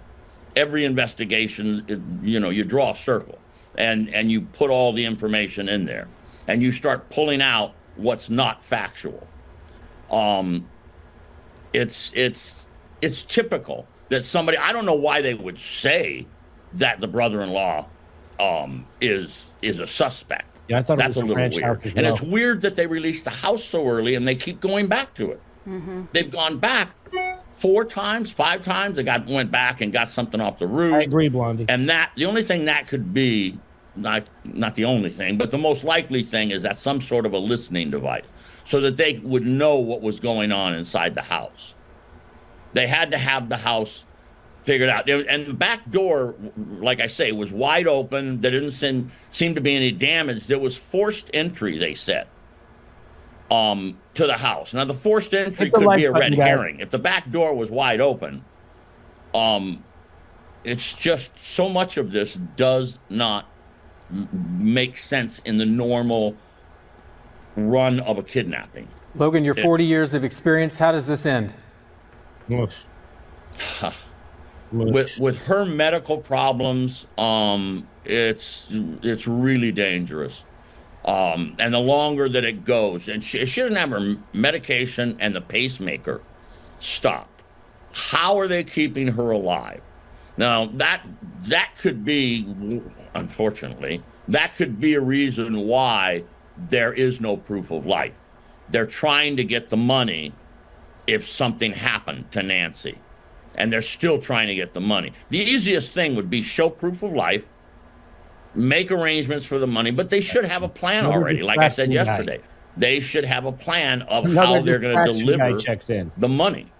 I mean, kidnappings, if you're going to be successful, have to be planned out really, really well. And it doesn't sound like, it sounds like the beginning of this was planned out, and the back end of it, they have no idea. It took 72 hours for the ransom to come around, which is weird. That is weird. I can't see them taking her a long ways away. They would have had time. They would have had time to get the hell out of there and get far away. But then you got to bring her back or leave her someplace for them to go get. It's going to be harder to prove that she's alive before you pay the ransom. I mean, you just have to have proof of life before you do that. Let's go to our buddy over at Law and Crime, Jesse. And we understand. We beg you now to return our mother to us so that we can celebrate with her. Major new developments in the case of Nancy Guthrie, her children posting another video to her possible kidnapper. Law enforcement was also spotted inside Savannah's sister's home overnight. Media saw flashes of light from a camera going off inside. And for the first time, one of the TV stations, which reportedly received a ransom note, revealed just how much the price may be. We're on the case presented by Law and Crime. I'm Chris Stewart.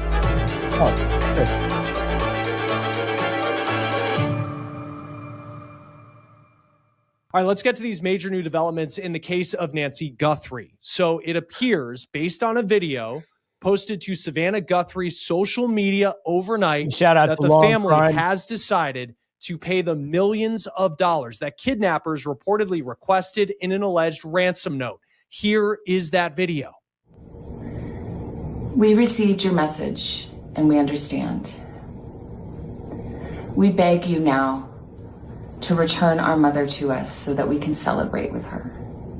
This is the only way we will have peace. This is very valuable to us. Wait, Annie is on the right. Annie is the lady in the glasses on the right. It is her husband who is one of the suspects. They did a search warrant on her house. And we will pay. Just last night.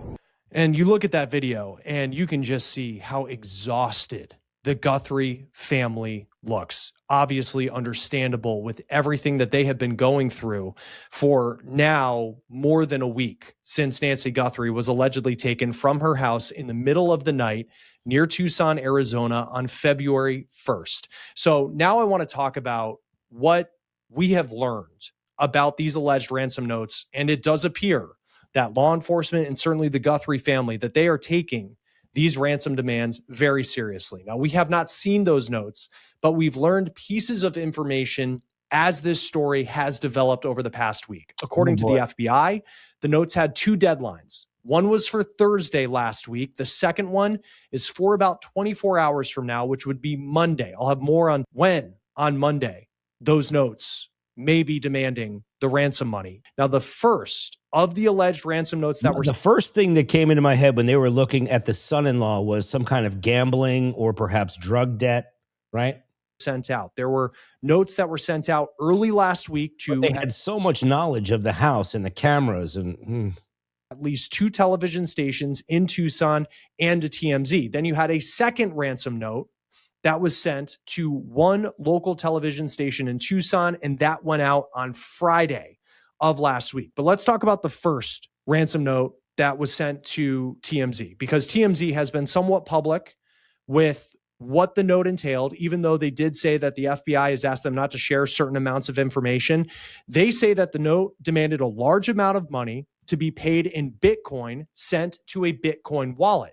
TMZ says they were able to verify that the Bitcoin wallet is in fact real, but we don't know if these ransom notes are legit, if they have been sent by the person or people who kidnapped Nancy Guthrie. They also say that the note reportedly said that Nancy is safe, but she is scared and she recognizes the situation that she is in. Now, clearly with the Guthrie family posting a video saying they will pay, you can see that they're taking it seriously as well as law enforcement. Then you have this second note that went out on Friday last week to one television station that we know of in Tucson, Arizona.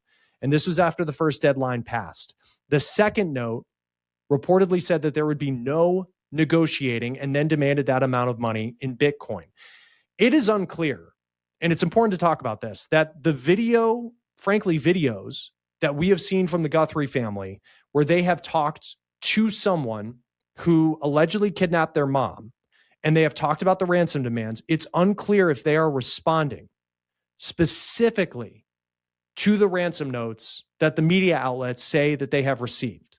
This case has been so public as law enforcement have been investigating multiple locations in the Tucson area. And you have these media members, some from news organizations, some people who are bloggers online who are in Tucson and who have been posting about every single move that law enforcement have made, like when they go into a home or where there's been activity in certain parts of the city. But when it comes to the Guthrie family specifically, the close circle, Savannah, her sister, her brother, the people who were with Nancy Guthrie just before she went missing, we have not heard a lot about what they know and who they have been talking to. That part of the story, that has been airtight. Now, TMZ said that the FBI, again, told them not to share certain pieces of information related to the alleged ransom notes, but overnight, a local television station in Tucson, which says it received a ransom note, dropped some big news about what it entails. K-Gun TV says it received a note, one of the first notes sent out early last week, and they say in that alleged ransom note, the demand was for $6 million. And the deadline on Monday is 5 p.m. Now, there's a separate TV station in Tucson that says it received a second ransom note. It's unclear at this point if the Guthries are responding to these notes that we know about in the videos that they've posted on Instagram. $6 million. That's the first I've heard that. Wow. Now, the Bitcoin part of this is very important because we'll talk about in just a moment why the alleged kidnappers, whoever they may be, and if they actually have Nancy Guthrie, if they're the people responsible for this, why they could have a very difficult time moving a large amount of money put into a Bitcoin wallet. We will talk about that in just a moment and why that could open the door to a new trail of evidence and clues in this case as the hunt will continue for the people responsible. Now, last night, as so many of us were reacting to what we saw in that video posted to Savannah Guthrie's Instagram, law enforcement showed up to Annie Guthrie's home. This is on Saturday night, Nancy's eldest daughter's house. That is where Nancy Guthrie was for dinner on the Saturday night where she went missing. She had Ubered to the house for dinner. They played games, family evening at that home. Then the sheriff says a family member drove her back to her place around 9:45, and the sheriff won't say which family member drove her home. But it now seems like there is more activity at Annie Guthrie's house because last night it appeared that members of the Pima County Sheriff's Department showed up at Annie's home. They were there for roughly 3 hours. Wow. And you can see in this video some of that police activity per News Nation's Brian Enton. And there are reporters who were on scene who said they saw flashes of light inside the house from a camera. Now, the Sheriff's Department has not said why they went to Annie Guthrie's home for roughly 3 hours on Saturday night. The Pima County Sheriff has also said multiple times that they don't have a suspect in this case, and they also don't have a person of interest. And we do have, again, the live shot right outside of the house. Live look outside the home of Nancy Guthrie. JLR investigates. Welcome aboard, This is folks. JLR. Seeing what's going to happen here. 12:21.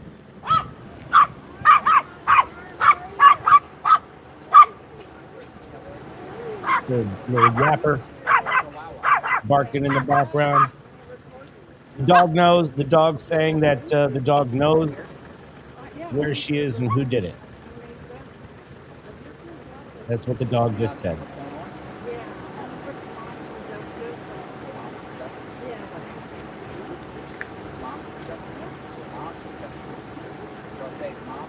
So this is a live shot outside of the home of Nancy Guthrie. We got an organization out here, Moms for Justice. Nice to meet you. Thank you. Nice to meet you too. Moms for Justice. So we got an organization now out here. She says she's part of a group called Moms for Justice. Moms for Justice are out here. Moms for Justice. There you go. I'm telling you, you're going to get all these advocacy groups and all these groups. Moms for Justice in the house. Is he going to the race? Bring that dog in for questioning. That checks out.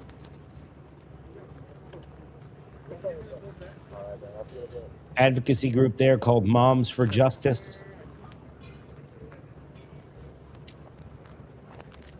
This is all very sad, but it is just as strange as it is sad. I mean,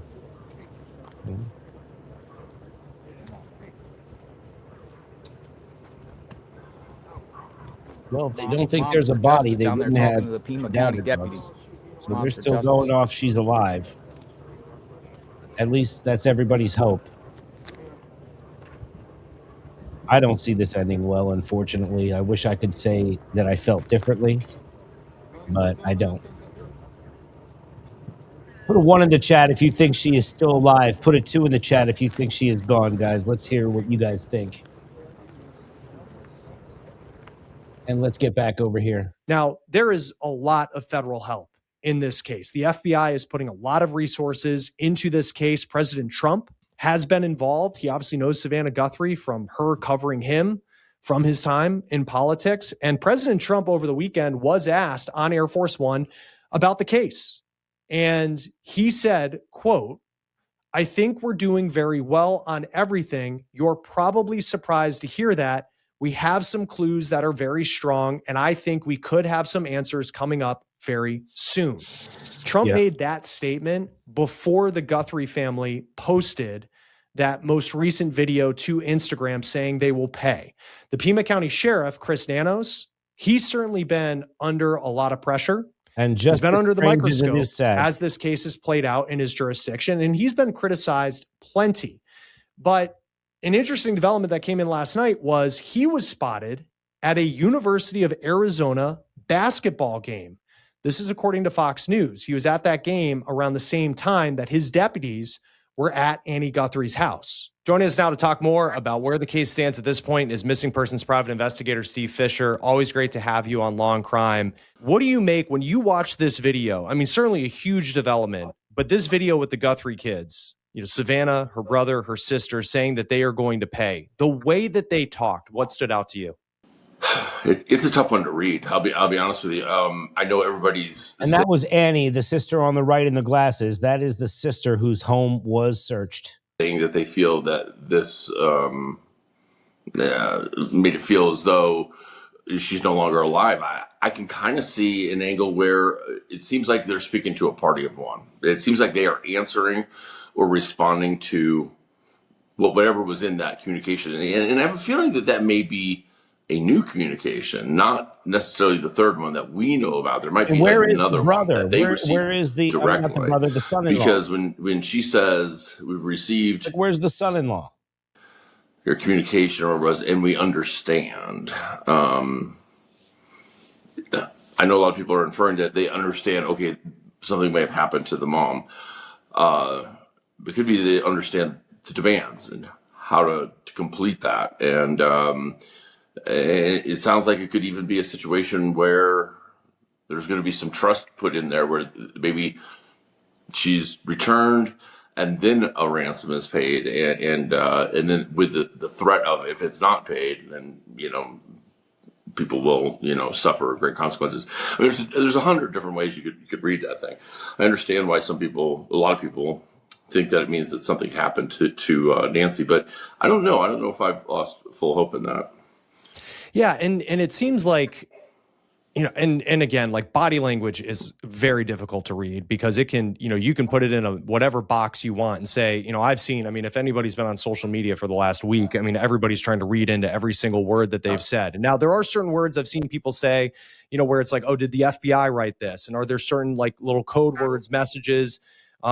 There's one part, like maybe even a movie reference in a previous video that might've been made. I do wonder, because for as public as this case has been, where you have reporters on the street following every single move of law enforcement going to whether it's Annie Guthrie's house or Nancy Guthrie's house, as far as the inner circle of that family and the communication between the family and whether it's the FBI or the sheriff's office, that feels airtight. Like we have not heard a lot as far as, I don't think it's out of the realm of possibility that they've been having communication with somebody just based off of, it just seems like the messages are different than what the local TV stations are saying, especially when Savannah Guthrie said like AI, and I don't know if it was saying like, if you send proof of life, like we can't tell, but like there has been, even in TMZ and as like kind of open they've been with what they can about the message, like we haven't heard of any images they received. No. So I just, that's like kind of where my mind goes, is like, we have no idea what communication the Guthrie family has had with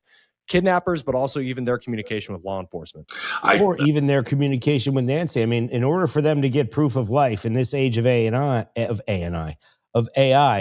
then you really have to get direct word from Nancy herself. I think that there's been more communication, especially in the last 24 to 48 hours, than we're aware of. And I think that's right. That's true. I think that video that came out yesterday, the We Will Pay, was answering a communication that we don't know about. And whether that came through the TV station or whether somehow they made direct contact through an Instagram burner because she's doing her outreach on Instagram. I don't know, but it seems that they're saying, okay, we don't need the proof of life anymore. We will pay.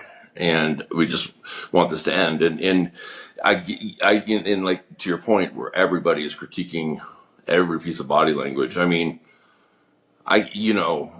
listen, Savannah is a little different situation. She's in front of the camera all the time and professional. And she's under so much pressure and she looks completely stressed out and has now imagine her brother and sister who are not in front of the camera ever. And they know if they're watching any social media that everybody is looking at every single body movement, every smirk, everything that they do. And then your body just starts doing those, like involuntarily, I think there's got to be a little grace in that with them to realize that, one, it's a lot of pressure being on national, being under the microscope, not national, the world is watching every one of those videos. It's got to be, and then your mom's gone. And so I don't think we can judge them by that. I don't think we can judge Savannah by that. And she's a professional in front of the camera. Yeah. And to think I can't imagine that they have had any sleep for the last week. I mean, for any reason. And so, I think anybody trying to critique body language and, what does that read one way or another? I think it's incredibly hard. So from what we know from the FBI, the second deadline in this ransom note was Monday. Yeah. What do you make of the fact that this video saying that they're going to pay goes out on a Saturday? And I don't know in these situations, do you bring it to the 11th hour where you're, it's got to be a Sunday night thing that you're going to say that you're going to pay? Or is it is there anything to read into the fact that still with another day to go until that deadline, they come out and say, okay, fine, we're going to pay? Yeah, I think that is probably them being safe to make sure nothing goes wrong at the end of it, whether it be somebody gets upset. Another thing going through their mind is, okay, we want this person caught. We want our mom back. But what if the FBI does find out who's got her and they move in and something goes wrong in a rescue? That's probably going through their mind. They're probably like, it's worth it for us to pay $5 million to make sure things go safe. And then we will work to get them captured and get that Bitcoin back. It's going to be incredibly hard for those people once they get the Bitcoin to move it on the blockchain. To convert it to cash is going to be that's a whole different show. But I mean, so they're probably making some sort of hedge bet that, listen, we have to put this money up front, but there's a good chance we will get it back. And the FBI has shown in cases like they've had the ability, and the Justice Department to seize these wallets. And so that's a real possibility. And I think what they're saying is, okay, and not only that, but she needs her meds. She needs care. And being in the fragile state she's in, that waiting till Monday I think they just everybody wants it. You can listen, you can see it. It is taken. They're in fragile. They're in, poor health right now, because of this. So, I think it's just, to end it. And, I guarantee the FBI is, advising them and the FBI is never going to take a stance of telling them to pay it or not pay it, but they will advise what your decision is, the best ways to go about that. And they're probably taking some of that advice. But it comes down to the family. The family is the one who's going to choose to pay the ransom or not. Apparently, they've agreed to pay $6 million in Bitcoin. Too, that Savannah's probably leaning a lot on some of her own friends and connections, because she's got people in positions like that, and her own security team, and consulting with her brother and her sister and seeing what they all think is the best way to do it. And that might not be the way the law enforcement is suggesting. Yeah. And I think too, these emails that came in. So you have the initial ones, I think, went to 2 TV stations in Tucson and TMZ. And then the second one appeared to only, I think, go to one of the TV stations. But nonetheless, like, and I know that there's technology out there where like you can switch up IP addresses, this and that. How hard is it though to trick the FBI? Like, how likely is it at this point the FBI, with all the resources going into this, has no idea where these emails were sent? I mean, I do think there's a chance. I think we're dealing with somebody. So I think this is a whole different day and age of crimes like this, right? And we never see this. So this is kind of like the first of this type. But I think people were saying it's very amateur the way it's being done, where they're not opening having this open communication. I actually disagree. I think that the way they're doing it kind of makes sense. And I think the reason that it went out to those 3 organizations because they're submitting it through a web form, so they don't know one. A lot of those places just have like interns monitoring those boxes, those tip boxes, so they don't know if it's going to be taken seriously. So they kind of put it out there to make sure that it's seen, right? So let's go right back outside the house again. This is outside of the Guthrie home, Nancy Guthrie's house in Arizona. This is JLR. Big shout out to JLR.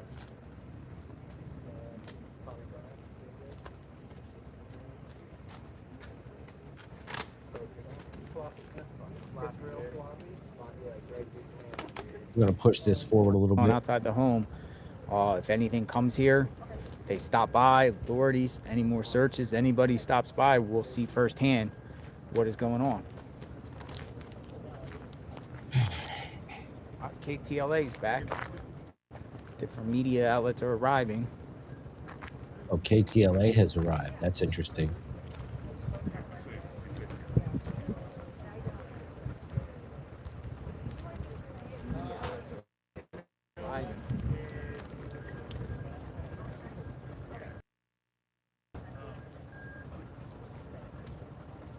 We saw earlier the search under the manhole covers, septic tank search, perhaps looking for a body.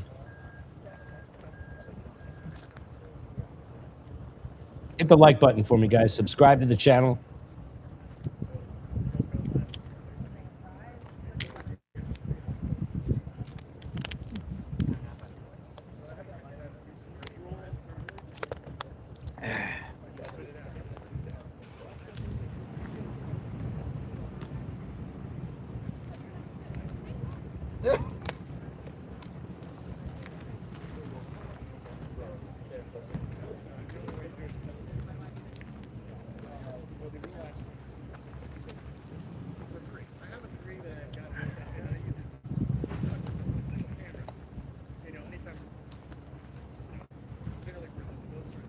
I mean, they could be waiting on dogs. Thank you. Hit that subscribe. Hit the like button for me. It helps get the video out into the old algorithm roller coaster. Thank you very much, guys. And hit your notifications because I do horizontal videos as well as vertical. Where's that? Is that on the back of you?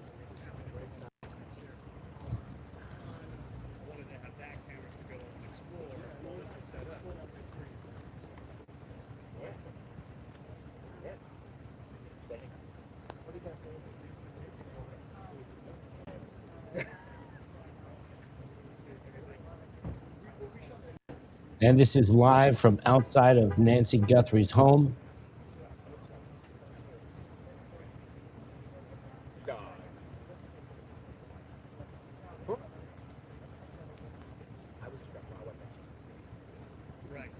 And we're definitely staying on top of that. Let's get back to this right here.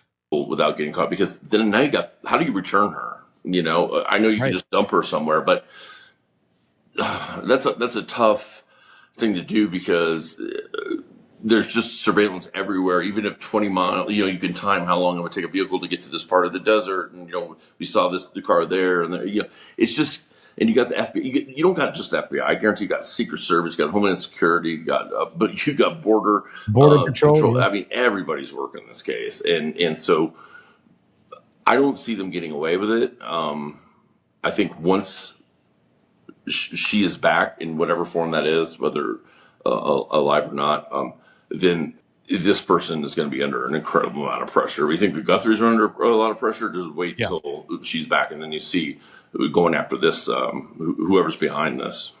Well, and if you have I know that one TV station which says it received a ransom note, I think the number was $6 million, and if someone gets $6 million like that, it's not like something that you can just put into a bank, Right. and it's like, however, this would be, I have no idea how that, I'm not an accountant. So I have no idea how it works, but I know that type of money certainly raises red flags. Well, it does. And the thing is that, the thing with Bitcoin, it's anonymous who the wallet holder is, but the wallet itself is completely open. We can all look at that Bitcoin wallet address, and if $6 million hits it, we can see every transaction in that wallet. Mm-hmm. So they can't, and there are systems out there where they jumble, they take a lot of Bitcoins from different addresses and they wash them.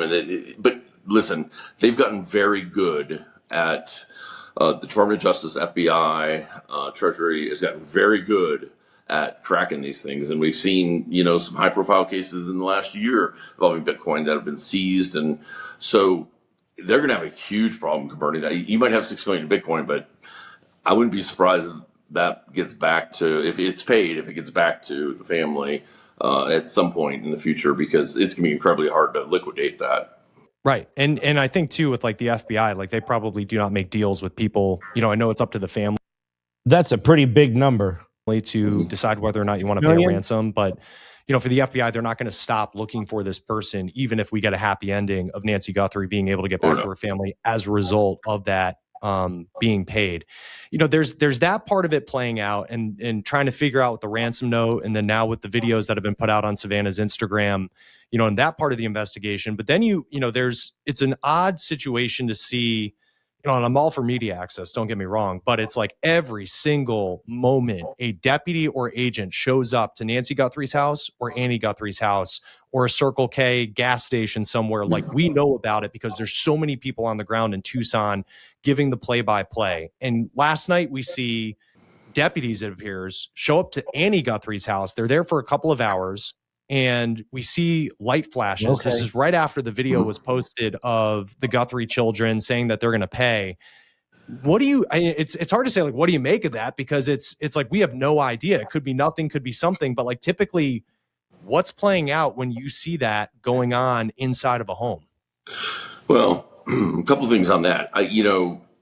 We've seen there's been, I think, a little friction between the sheriff's department and FBI and also just the public because of the way this crime scene was turned over the first time. But then I have to say, I know the sheriff's taken a ton of heat on this, but those other times it was turned over or turned back. It was turned back by the FBI. FBI went in and processed it. We're going to head back to the live scene outside the house here.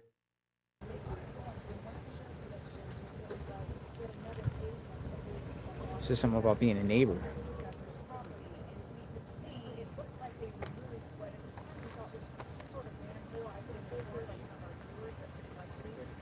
This is live outside the Guthrie house right now with JLR. Big shout out. And thanks everybody for joining me here. Hit that like button, subscribe to the channel, share this out, hit those notifications, all the things.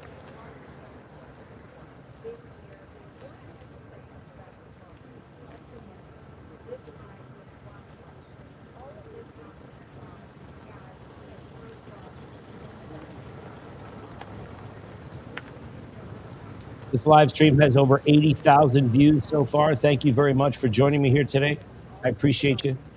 We're going to be sticking on this for a little bit because I think something's going to happen here. A little too much convergence happening. Leaving. He's leaving. Yeah, they're going to leave somebody there.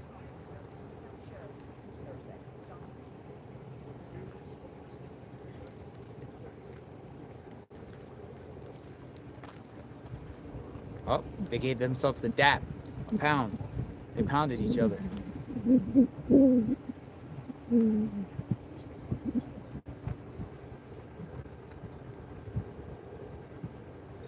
All right, I'm going to see if I can go on the other side here in the camera. We still have one deputy here.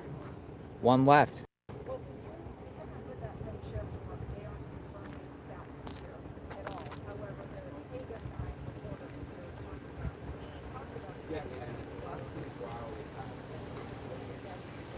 A $40 million net worth. Huh?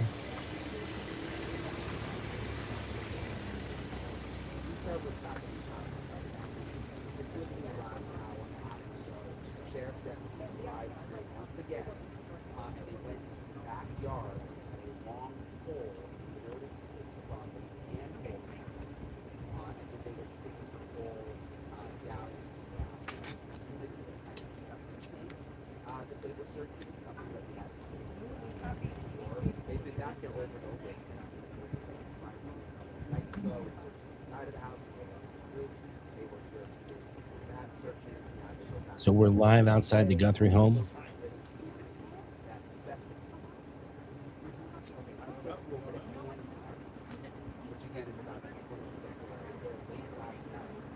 When's his press conference?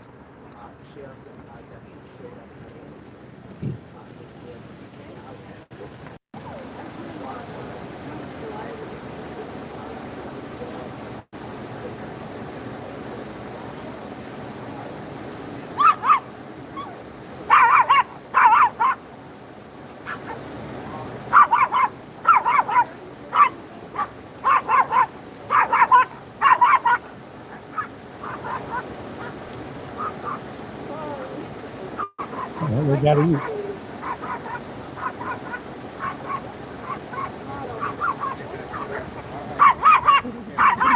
Watch yourself when I hit that thing.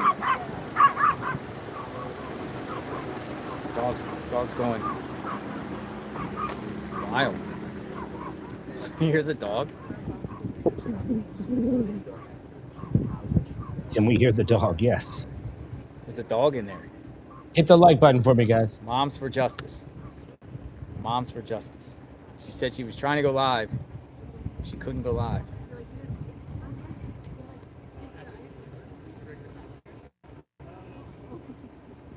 Moms for Justice. Yeah, so there's been two that we know of. There could be a third. That's what I'm wondering.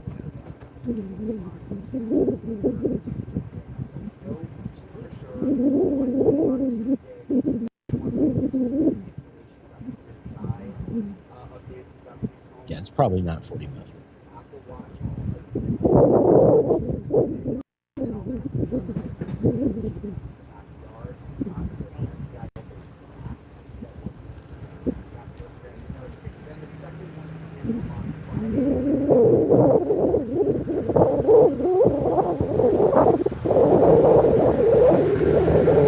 Is that the dog or the wind?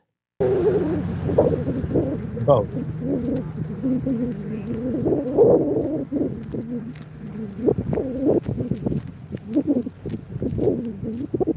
Let's jump back here. They're the ones who released it again and then went back. So, but last night was really interesting because that the FBI was not there. Those were all, I was watching it live, just like we can do now, right? And those were all sheriff's deputies or techs from the sheriff's department. They all had Pima County uniforms on, and there wasn't any FBI there. So if this was I know there's a lot of talk about luminol testing going on, which is for testing for cleaned up blood evidence and whatnot. But if that was the case, there's no doubt in my mind the FBI crime scene techs would have been the ones processing any bio evidence like that. And also, they were not in there when they came out. You could see them; they had blue gloves on, but they would have had Tyvek suits. They would have had respirators to make sure you don't cross-contaminate if they were really testing for bio or blood evidence. And they also just didn't have the crime scene truck there, which has all the equipment in it. And luminol's not like you just go in and spray it and then, start taking pictures. They also, you light it a certain way because to take those pictures in the dark, and they were taking flash photos, so right. I think it was something else that wasn't of major significance because the FBI didn't see a reason to be there. And at this point, if there's any search warrants that are being granted, you guarantee the FBI is fully aware of those because they typically are the the processing arm of an investigation, even if they're not the lead agency. They're usually, it's their crime techs that'll process everything. So let's jump back over to the live coverage outside the home.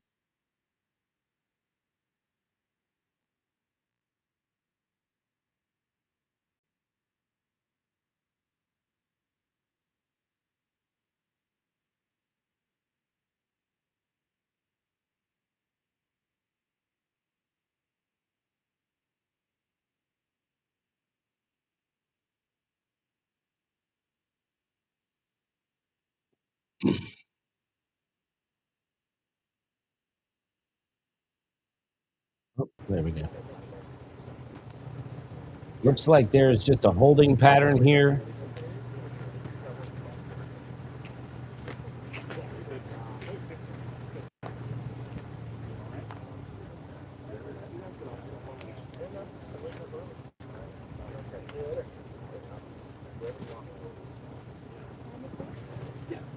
And if there's a press conference that comes up, we are going to keep an eye on it. I want to thank everybody for joining me today and coming out, for hitting the like button, for sharing, and for participating in the chat. We're going to keep an eye on this, but for now, I'm out. The truth's a moving target. I will see you guys on the next one. Thank you, mods. Thank you, everybody, for joining me here today. We're going to keep on top of this story. I will see you on the next one. Thank you.